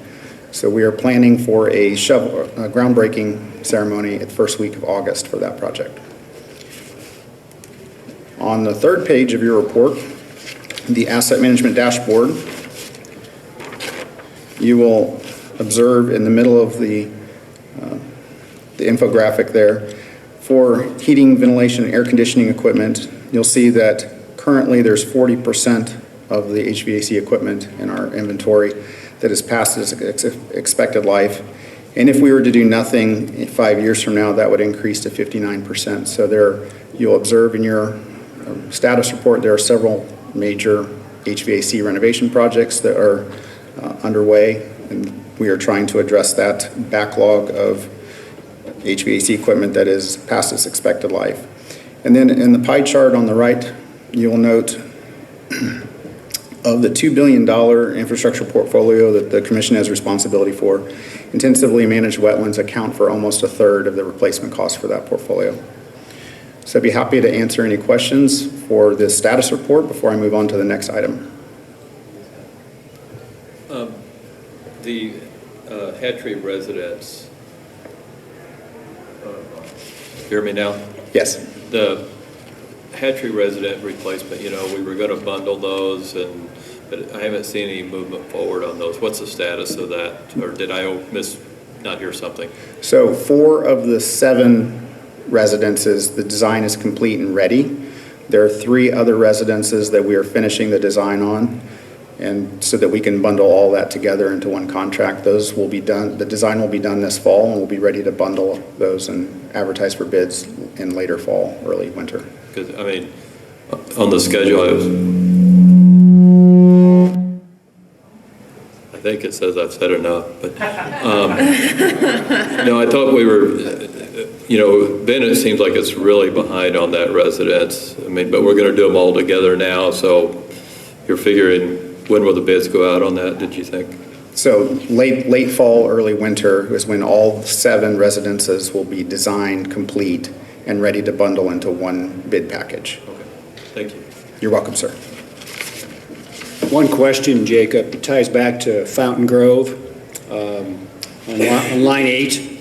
Yes, sir. We're talking about that earlier, and also our presentation from David. We still have Lehman Construction on there. I understand they went out of business and they were bought out by another company. Is that correct? I believe it would be more appropriate to say that they were acquired by Capital Construction, and we went through a process to transfer all the contractual obligations from Lehman to Capital over the last couple of months. So the point is, construction companies sometimes aren't able to continue what they're doing, and someone else has to step in. Is that what happened here? I believe, my understanding of the situation is the owner of the company chose to get out of the business. Okay. And saw an opportunity to do that. So that's the challenge that we're facing. Yes, Thank you. you're welcome. Okay, any other questions for Jacob? Okay. Okay. The You have next, another item, right? I do have another item, sir. The next item is an action item for the commission. It's a recommendation for authorization to enter into a contract with Branco Enterprises Incorporated of Neosho for construction of the Shepherd of the Hills Fish Hatchery Intermediate Raceways Replacement Project at a total estimated cost of $1,100,205.00. It is further requested a contingency fund of $55,000.00 be authorized for unforeseen conditions or other changes necessary to complete the project. Total authorization requested is $1,155,205.00. The engineer's estimate for the project was $1,800,000. 3 bids were received for the project as shown in your advanced materials. Branco Enterprises Incorporated has been in business for 47 years.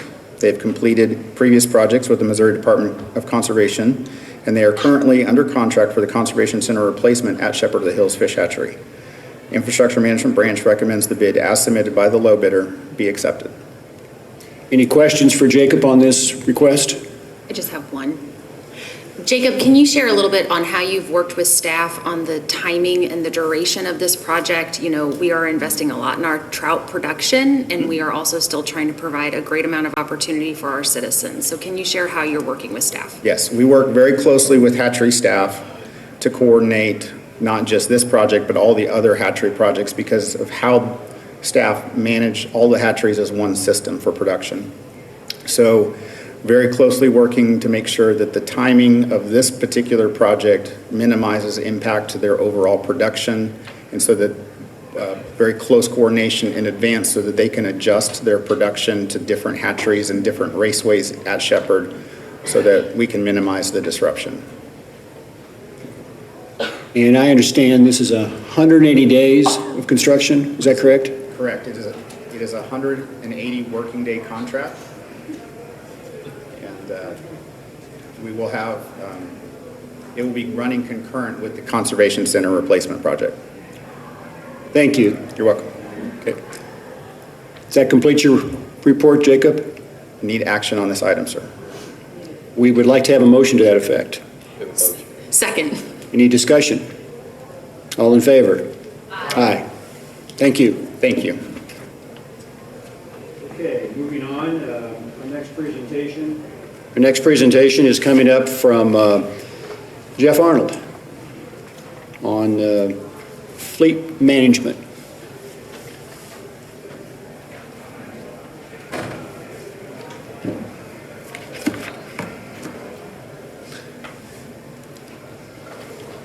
Good morning, Mr. Chairman, Commissioners, Director Polly. Thank you so much for the opportunity to present this fleet management policy proposal. I guess it would help if I move forward. During our work with our telematics implementation over the last year, especially the last couple of months, we noticed that we need to formalize some of the guidelines that we already had in place in regards to fleet management. And we really need an overarching fleet policy to put in place. So that's really what this is today, is us taking all these guidelines that we had in place and really putting that overarching fleet policy into effect.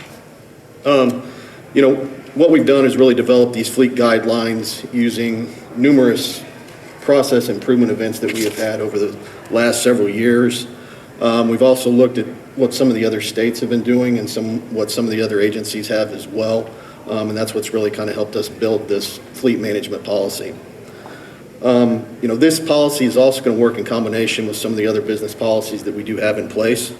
In particular, the bulk fuel storage and use policy, our fuel card policy, our inventory policy, our purchasing policy, and the use of department vehicles and other equipment policy. What this is going to do is just kind of formalize those guidelines we have and really continue to put it on our review process that we have for each one of these policies that's every 4 years now. So really, why do we need a consolidated fleet policy? Well, when you kind of look at the amount of items that we procure, track, the maintenance and repair that we do on all of them, we have approximately a little over 2,600 assets that we maintain, track, and see what's going on with them. And the replacement value on those is a little over $112 million. So for us to really formalize what we're needing to do from a fleet management perspective, this is going to help us out tremendously. Our fleet-related assets include just vehicles, trailers, heavy equipment, tractors, marine equipment, and ATV and UTVs. We have 16 maintenance shops across the state, along with one mobile maintenance technician that we have in place to kind of help maintain each and every one of those assets. So our draft policy statement really indicates, the key components of what we need in our fleet management program and what we've had in place for many years. The first one is ensuring operator safety, just making sure that we have our staff in vehicles and equipment that are safe and are maintained properly. The next one is to maximize our fleet asset utilization and efficiency. We're going to be able to do quite a bit more with that with the telematics that we've just implemented. So we're going to be getting a lot more information on that front and really be able to utilize our fleet working group as well to kind of help us with that utilization process. It's a commitment to be responsible steward. As we look at this, it's, there's a lot of money there, and making sure that we are, not buying the extras that we don't need, but making sure that we put our staff in things that are safe. And the use of our fleet assets are in accordance with all state, federal, and department policies and procedures as well. There's some of those things, I know cargo securement is one that kind of comes up that we, being a government agency, we don't have to follow, but we've made the conscious effort that we're going to follow each and every one of those regulations that are out there. All right, so our policy goals. Our main goal with this policy is to remain responsible stewards, and this fleet management policy is going to help assist us in reaching that goal through the formalization of all these different guidelines that we currently have out there. The procedure outlined on the next couple slides have always been in place. They just haven't been formalized. And it's a world I've lived in since I've actually been with the department for 16 years now, I guess it is. So it's one of those things that I've kind of grown with, and we've known those guidelines are there. This is just the formalization of all of these. The other piece to that is, as we work through the governance initiative, we identified a need for really a fleet working group. So what that's going to consist of is representation from all of the branches. And this working group is going to be in place, to help ensure that these procedures are followed, to help with utilization and make sure we're prioritizing correctly with the replacements and moving forward from there. So our procedures inside of this policy, we'll walk down through it over the next couple slides. The first one are the records. We maintain quite a few records on each one of these assets that we do have, a little more than what's needed by law. It helps us through the fleet management process, so understanding what needs to be replaced and when. From purchasing, it's that prioritization piece again. So prioritization, replacement of vehicles and equipment, we conduct that's going to be conducted through our fleet working group moving forward. Currently what we use is age, miles, hours, and repair costs as our criteria.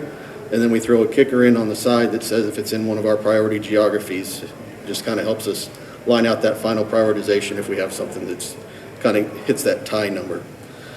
And then utilization. You know, this is the one where telematics is going to help us out quite a bit with. The fleet working group's going to take a look at that mileage, the hours, and now the next thing with the telematics is trip information. So we can truly understand the full utilization spectrum, where we have been is just strictly with miles or hours on the equipment, and that's not quite the best utilization criteria. It's how many trips as well that we're using. And I give the example of the hatcheries. There's a lot of those that never leave the area and don't have a whole lot of miles on them, but they're utilized each and every day. So that information is going to help as we move through this. The next piece are maintenance schedules. Through some of our process improvement events, we were able to develop these maintenance schedules. What we're going to utilize now is, again, with that telematics, we can have that backfill pretty quickly overnight as to what those hours or miles are on each one of those. They work in conjunction with our fleet management system to where we will then be able to send out email notifications to say, hey, you're due for an oil change, something along those lines. We already have it in place for vehicle inspections and trailer inspections, which was the next one. And you know, we consist of a little more aggressive approach with our inspections than most places, especially with the new law that went into effect. We're not going to follow that one. We're going to be a lot more aggressive than it, because the new law basically says 10 years or 150,000 miles. We're going to take a look at each and every one of them every 2 years, just so we can ensure that our folks are in safe vehicles, and we look at a few more things than what you would get on your normal MVI as well. And then we also have assignments. So each one of our vehicle is assigned to either an individual or a work group, so we can know exactly who we need to contact if something's going on with that vehicle, and you know, just keep track of it from an inventory perspective as well. All right, from a refueling perspective, we have current policies already in place in regards to fueling, especially around our fuel card. Telematics.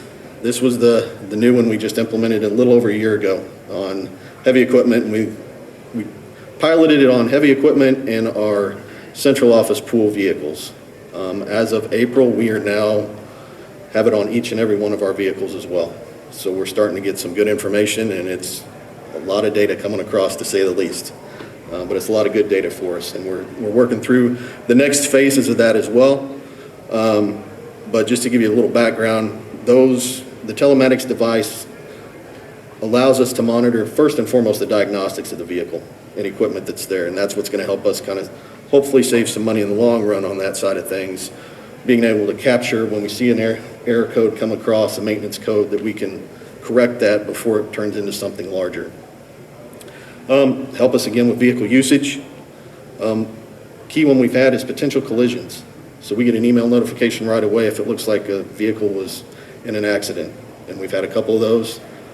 Turns out nothing was going on with it because we can see it on the map. It keeps driving, so we know it was just a hard braking incident. We did have one where we did have to make a phone call, but everything was fine. So, and then again, location of department vehicles and heavy equipment. We're able to see exactly where those vehicles and equipment are. Use and operation, that's actually going to be covered under the HR policy, the use of department vehicles and other equipment. So, again, this is really just more of a formalization of a lot of the guidelines that we have in place, and really putting that fleet management policy into effect. Just putting a little more emphasis on it than we currently have. So with our next steps, it would be sent out to our senior leadership team during this month, get some review from them.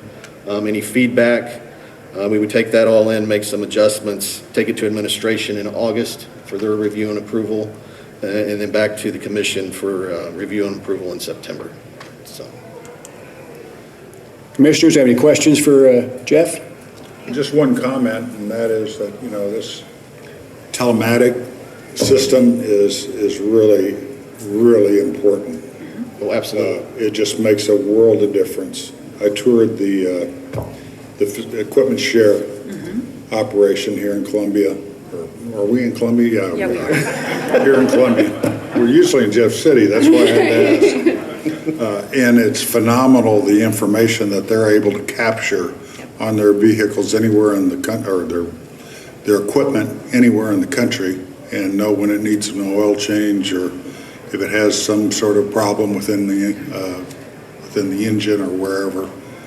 So, but the key is to follow it, you know. Correct. To look, to find out where the problems are, and not just have reports that you don't look at.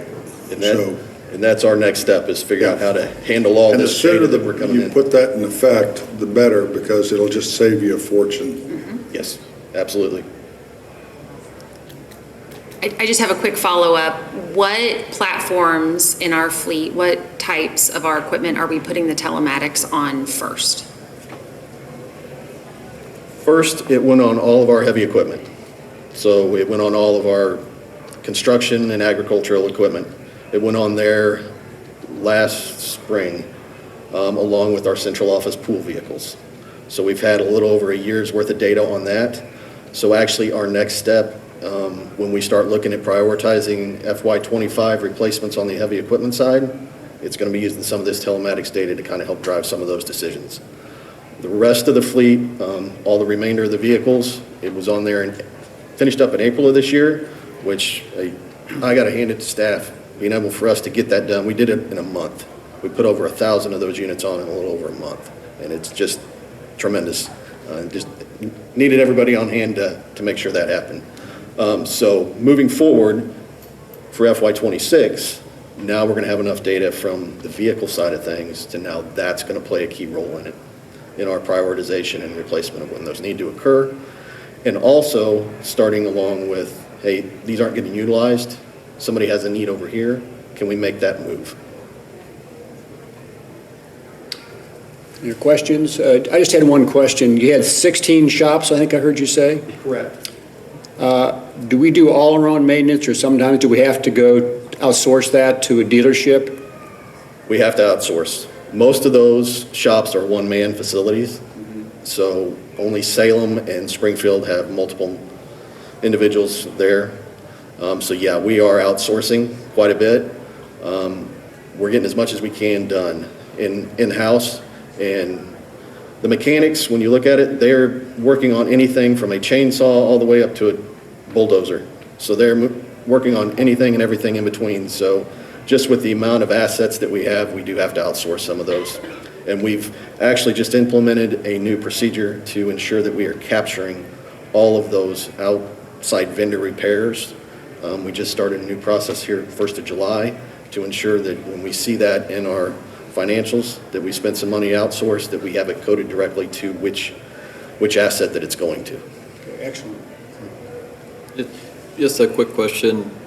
When I was reading through this and you had some criteria set for like number of miles you put on a vehicle, and the one that I was particularly interested in, heavy equipment, I think it was, the benchmark was 400 hours per year. Do you have information to validate if that's really what's happening with them, or how do you evaluate that? How critically are you looking at that? That's going to be a key component of what the fleet working group's going to have to take a look at. That information came from when we looked at what some other agencies were looking at from that standpoint. Honestly, I don't think we're at that number right now on a lot of those things, so that's going to play into it, and that's where we're going to have to kind of take a conscious effort each and every year to relook at what those criteria are on how many hours we should be putting on those, and that's where this fleet working group is kind of going to have to, it's going to be one of the main things initially out of the gate that they're going to have to take a look at and make sure that we are on pace with what we're saying we are there. Well, and that would be a reflection of the need. I mean, Sure. if it's only getting 200 hours, maybe you have too many pieces Right. of equipment, that sort of thing. It's having a good handle on that.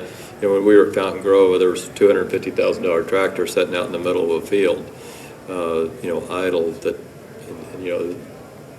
that No. costs a lot of money when you're looking at it. Yes, they do. And they're only going up is the unfortunate side. Yes.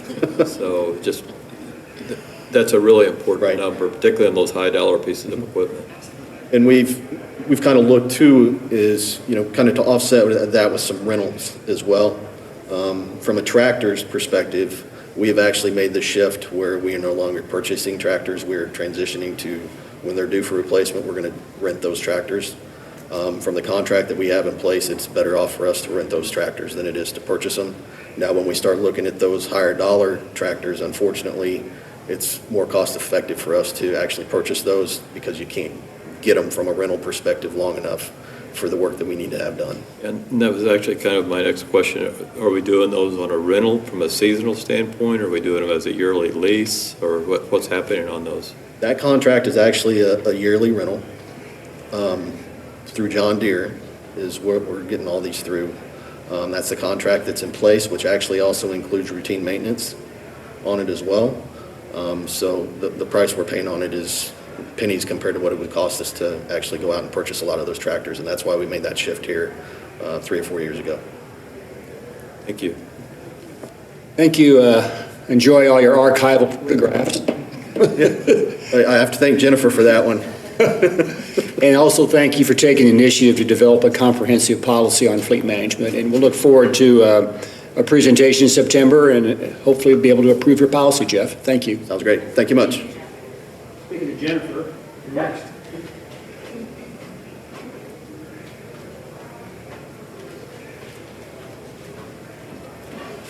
Good morning, Mr. Chairman, Commissioners, Director Pauly. I have the next 5 items on your agenda.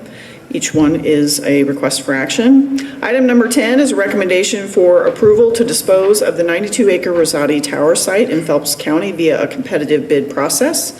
This tract does not provide significant public access, nor is it located in any priority landscape, protects no species of conservation concern, and is no longer necessary for state wildfire suppression efforts. The aged fire tower will be conveyed with the underlying real estate. Mr. Chairman, I ask the Commission to move this recommendation for action. Do I have a motion to that effect? So moved. Second. Any discussion? All in favor? Aye. Thank you. Number 11 is a recommendation for approval to dispose of the 48-acre Dixon Fire Tower site in Pulaski County via a competitive bid process. Like the earlier tract, it does not provide significant public access, is not located in any priority landscape, protects no species of conservation concern, and is no longer necessary for wildfire suppression efforts. It also has an aged fire tower that will be conveyed with the underlying real estate. Mr. Chairman, I ask the Commission to move this recommendation for action. Do I have a motion to that effect? Second. Any discussion? All in favor? Aye. Number 12 is a very happy item. Number 12 is a recommendation for approval to purchase approximately 510 acres in St. Clair County as an addition to our Linscomb Wildlife Area. Of greatest importance is the addition of 350 acres of prairie to public trust lands in our Upper Osage Grassland Priority Geography and Wakanta-Taborville Grassland Priority Opportunity Area.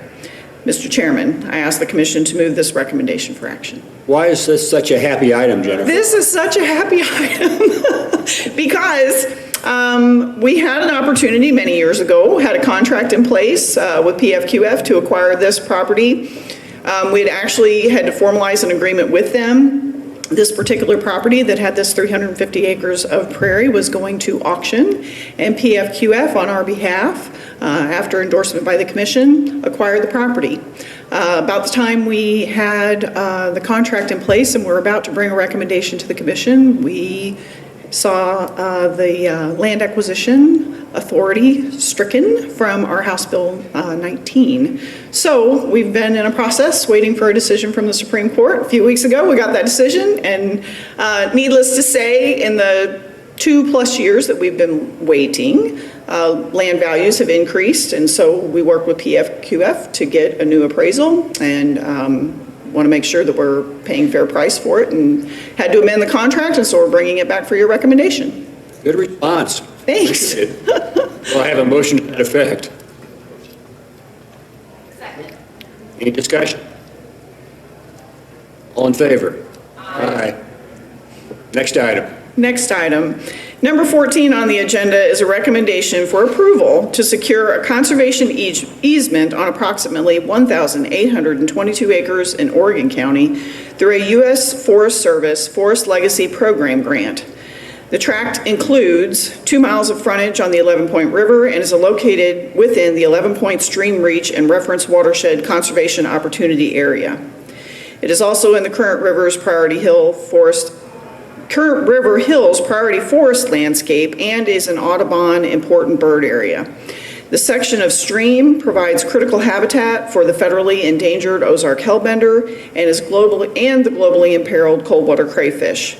The adjacent corridor also provides important habitat for species of conservation concern, including cerulean warbler and the Swainson's warbler.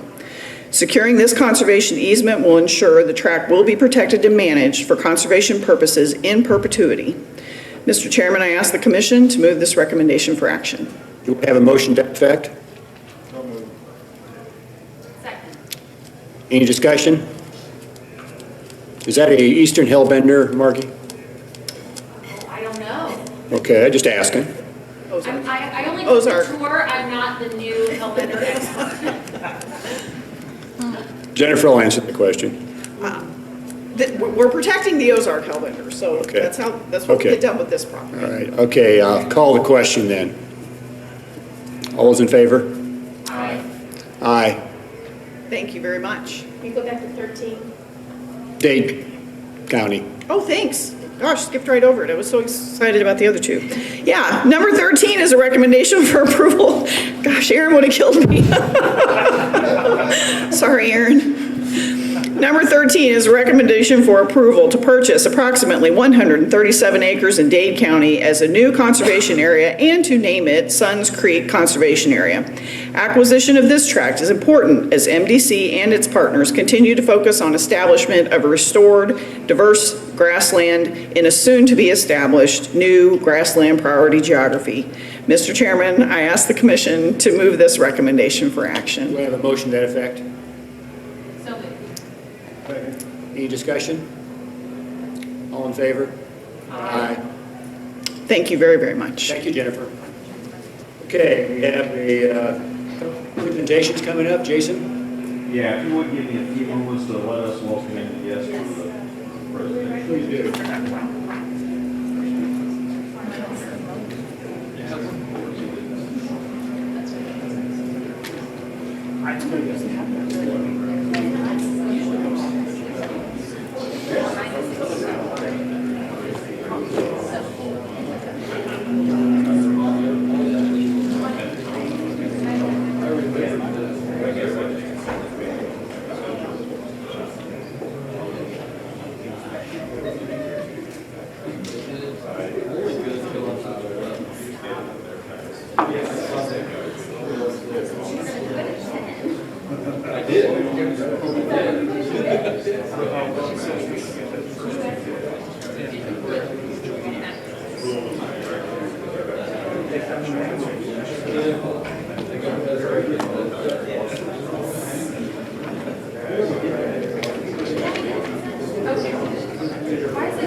Okay, I think we're ready to go ahead and get started.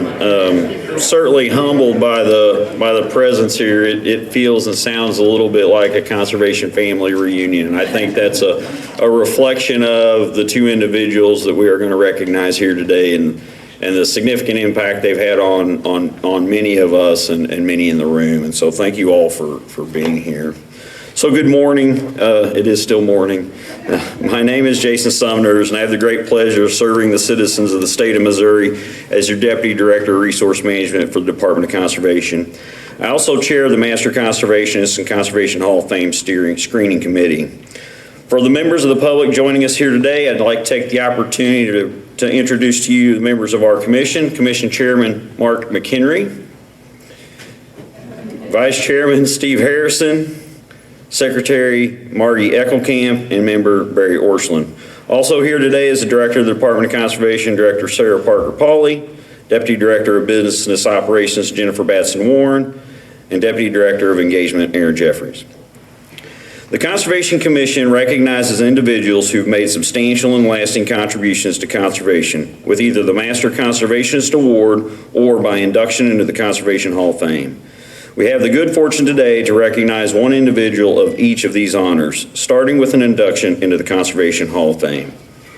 Being inducted into the Conservation Hall of Fame is one of the highest honors bestowed by the Conservation Commission.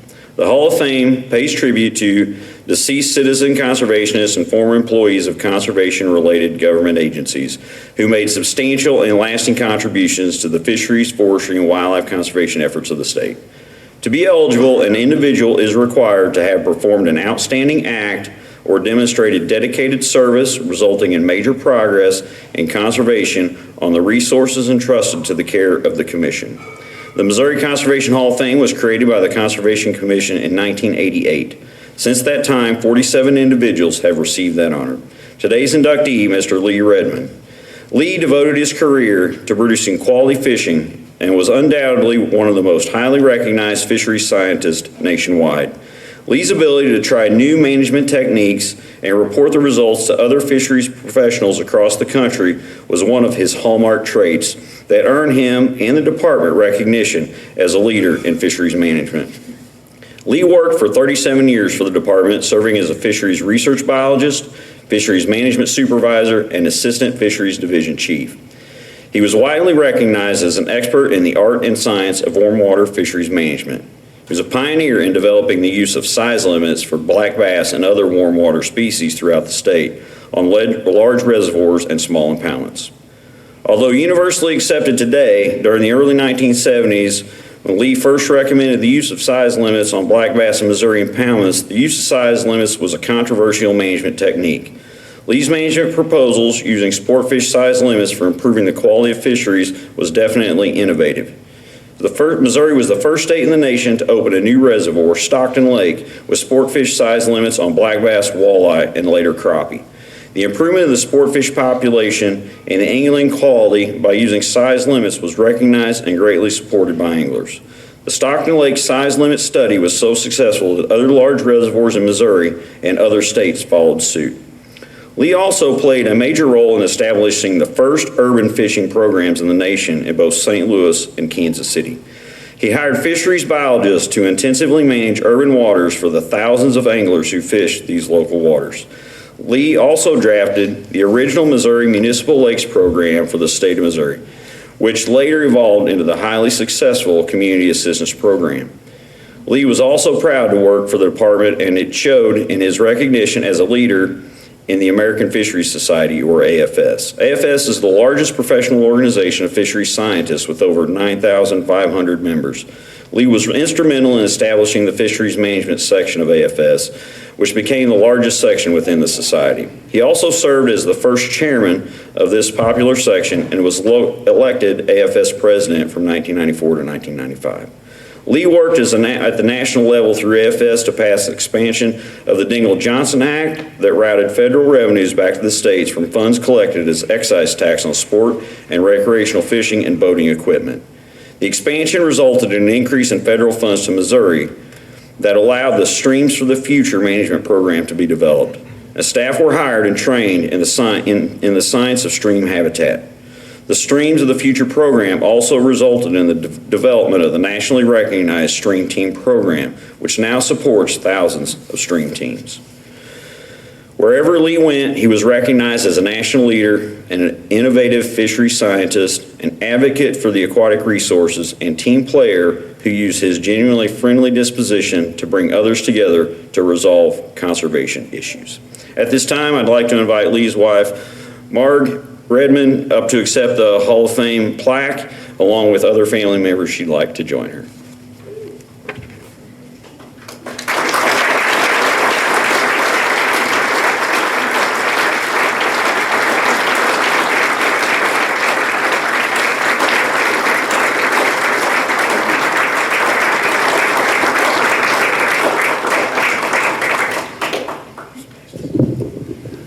With Lee's passing, we lost a true conservationist within the state of Missouri, and I wish I'd had the opportunity to meet Lee, but as we've heard from Jason, he was a legend in our industry, but his legacy will live on, and we're really proud that he's been part of our team over these many, many years. And Marge, nice to meet you. Glad to see so many family and friends here today for a true honor. So on behalf of the Conservation Commission, in Lee's memory, thank you, congratulations.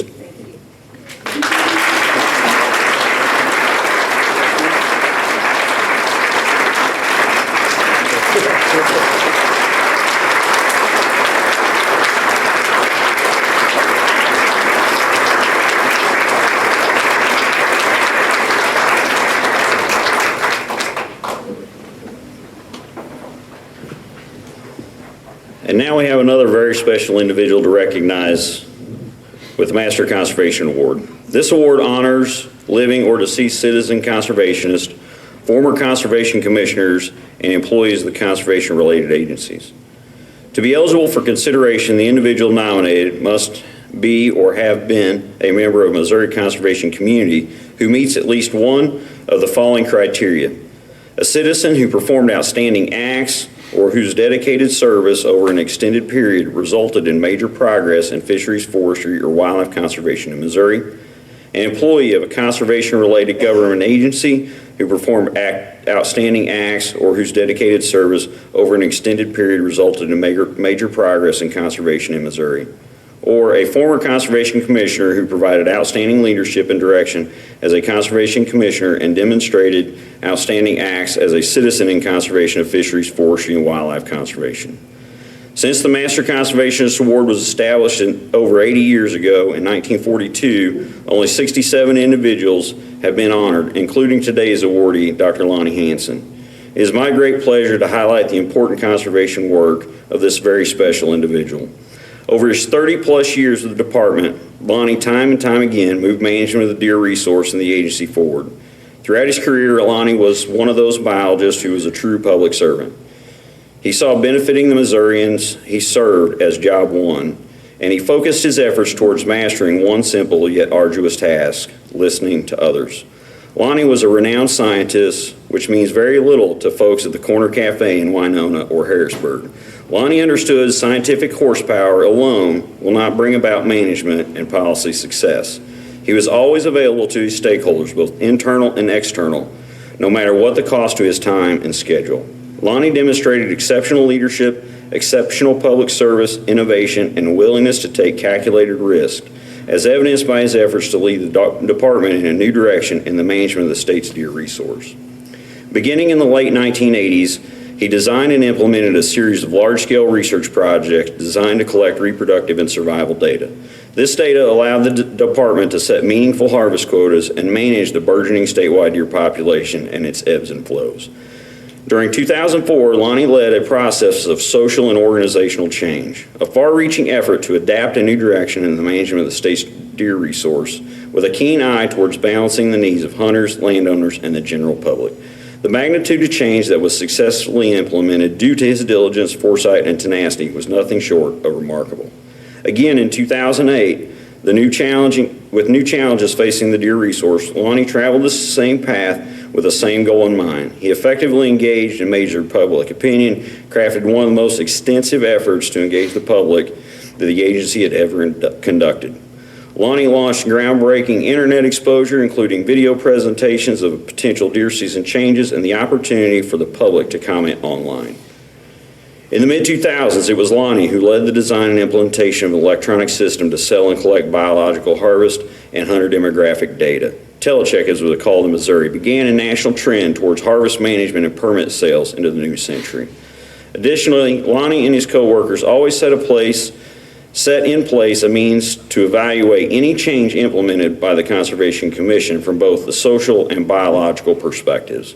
These efforts relied on attitude surveys of landowners and hunters, measurement of deer population age structure, survey of hunting pressure, harvest, and hunter satisfaction. This information served the public's need to know, did MDC get the results they expected, which served as the basis for maintaining and enhancing the department's credibility with the public. And most of all, it served as a critical step in understanding the impact of what we do today so we can make better decisions tomorrow. Lonnie?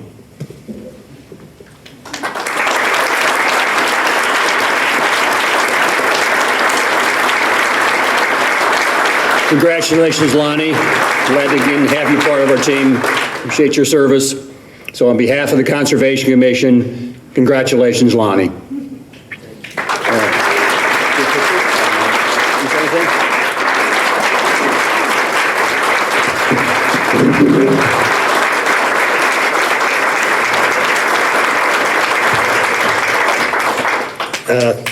Thanks. What a great recognition. I certainly appreciate it greatly. I need to acknowledge a number of people, especially my family, wife Kathy, my daughter Katie, and her husband Matt, and two grandsons, Finley and Brody, are in the back. Son Christopher and his wife Gabrielle, and then two granddaughters, Maya and Tessa. They live in Missoula, Montana, and couldn't make it. Christopher's a postdoc at the University of Montana, and Gabrielle's research associate working on caribou. They're both kind of looking for jobs. Just wanted to say, Sarah, Jason. I'm a little afraid they've been smitten by the West, but I'd sure love to see them get back here.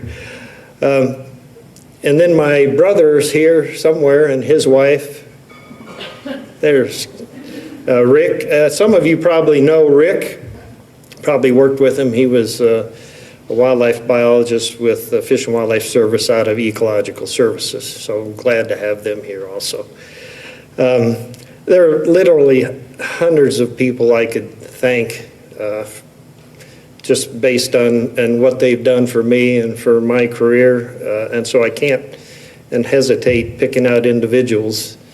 It started back at the Illinois Natural History Survey where I began work in the late 1970s, did some squirrel work and deer work. In 1987, I had the great fortune of getting a job with the Missouri Department of Conservation as deer biologist, and I'm so thankful I made that transition at that time.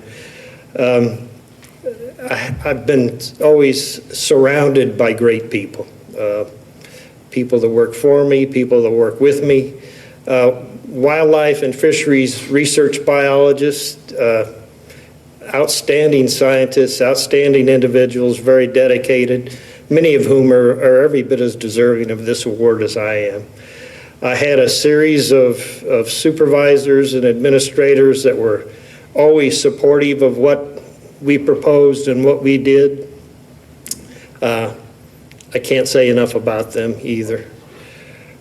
Field staff. I worked a lot with wildlife biologists, wildlife management biologists, protection folks, forestry folks, and always had a great relationship with them. Finally, I guess I have to acknowledge commissions. I worked under a large number of different commissioners. The commissioners often had their own interests, but as a group, in my experience, they were always made decisions based on science and public interest. And I don't know that you can realize just how important that is to a biologist that makes recommendations. I would interact with a lot of biologists from the Midwest and the South and go to meetings, and I'd always come back from those meetings being so thankful I was in Missouri because of the support we had, the resources we had, and so I really greatly appreciated that too. Again, thanks for this wonderful recognition. I really appreciate it. And again, thanks for coming.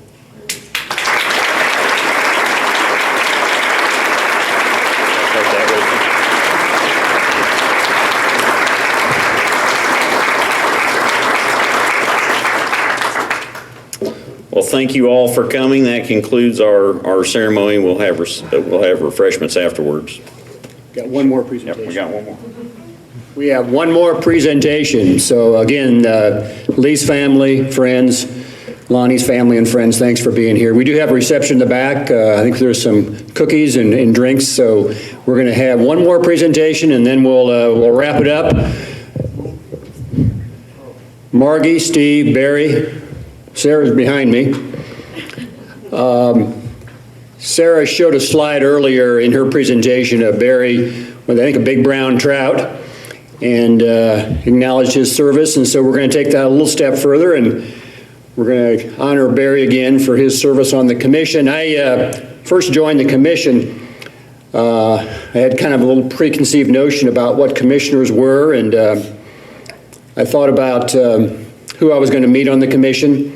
Don Bedell was on there at the time, and those of you who know Don, Don's Don, and I enjoyed time with him. And then I thought about other people that would be on that commission, and I thought if someone had been involved in other boards, other public service, probably a successful businessman, someone that was connected with their community, someone gave their time and their energy to public service, and was really a nice person to work with, would be a great commissioner. And so all those dreams came forward and were fulfilled when I met Barry Orscheln.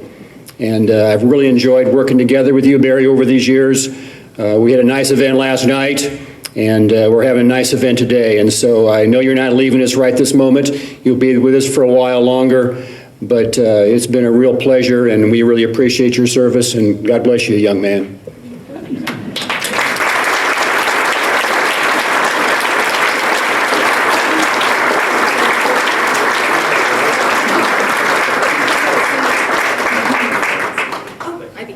Go ahead, Margie. I'll go first, and then I'll lower the bar so Commissioner Harrison can go after me. But I'm technically still the newest commissioner, so I'm going to use that as long as I can, but that time is coming to an end. And as the new commissioner, Barry was in charge of shepherding me for at least the first few months. And thank you for welcoming me with excitement to learn about who I was and what was so important to me and why I wanted to serve in this capacity.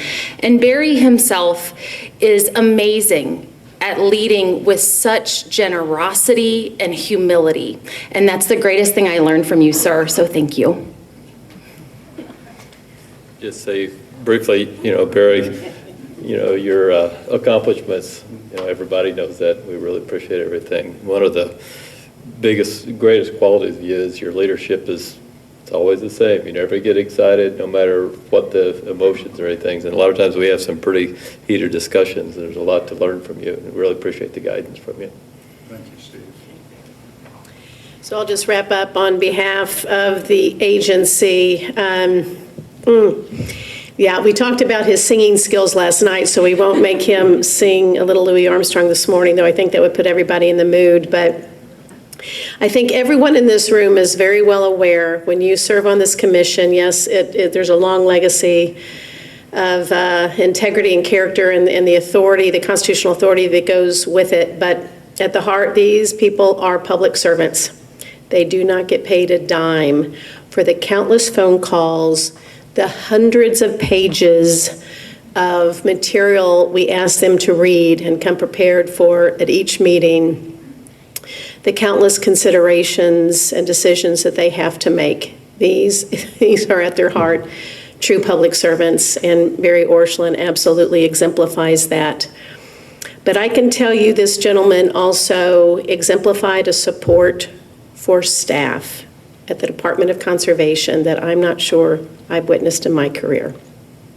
And for that, I know I speak on behalf of the staff within this agency, how grateful we are for just his steadfast support, not only for staff, but for retirees. Finally, sir, just for your leadership and your friendship and certainly your business sense, you will, when you decide to go, will be missed. Thank you.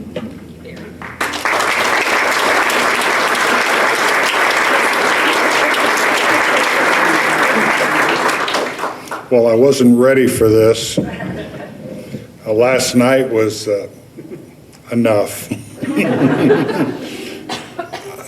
You know, I for the first time, I'm kind of speechless, really.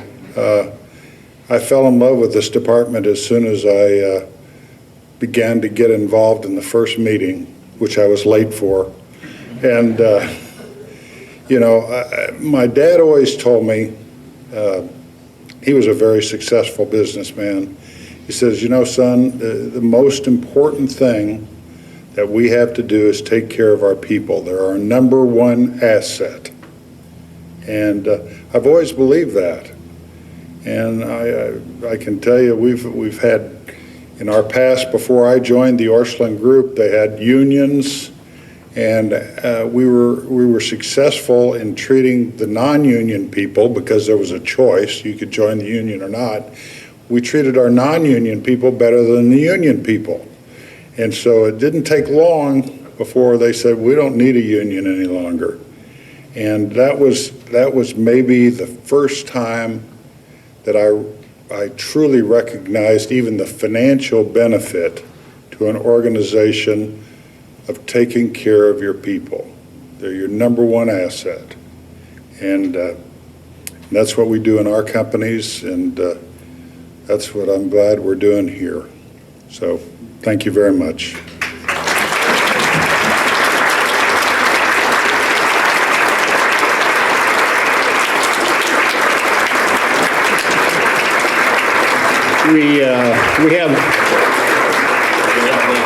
We have one more action item, if you can bear with us a moment, and then we'll hit the refreshments. Thank you.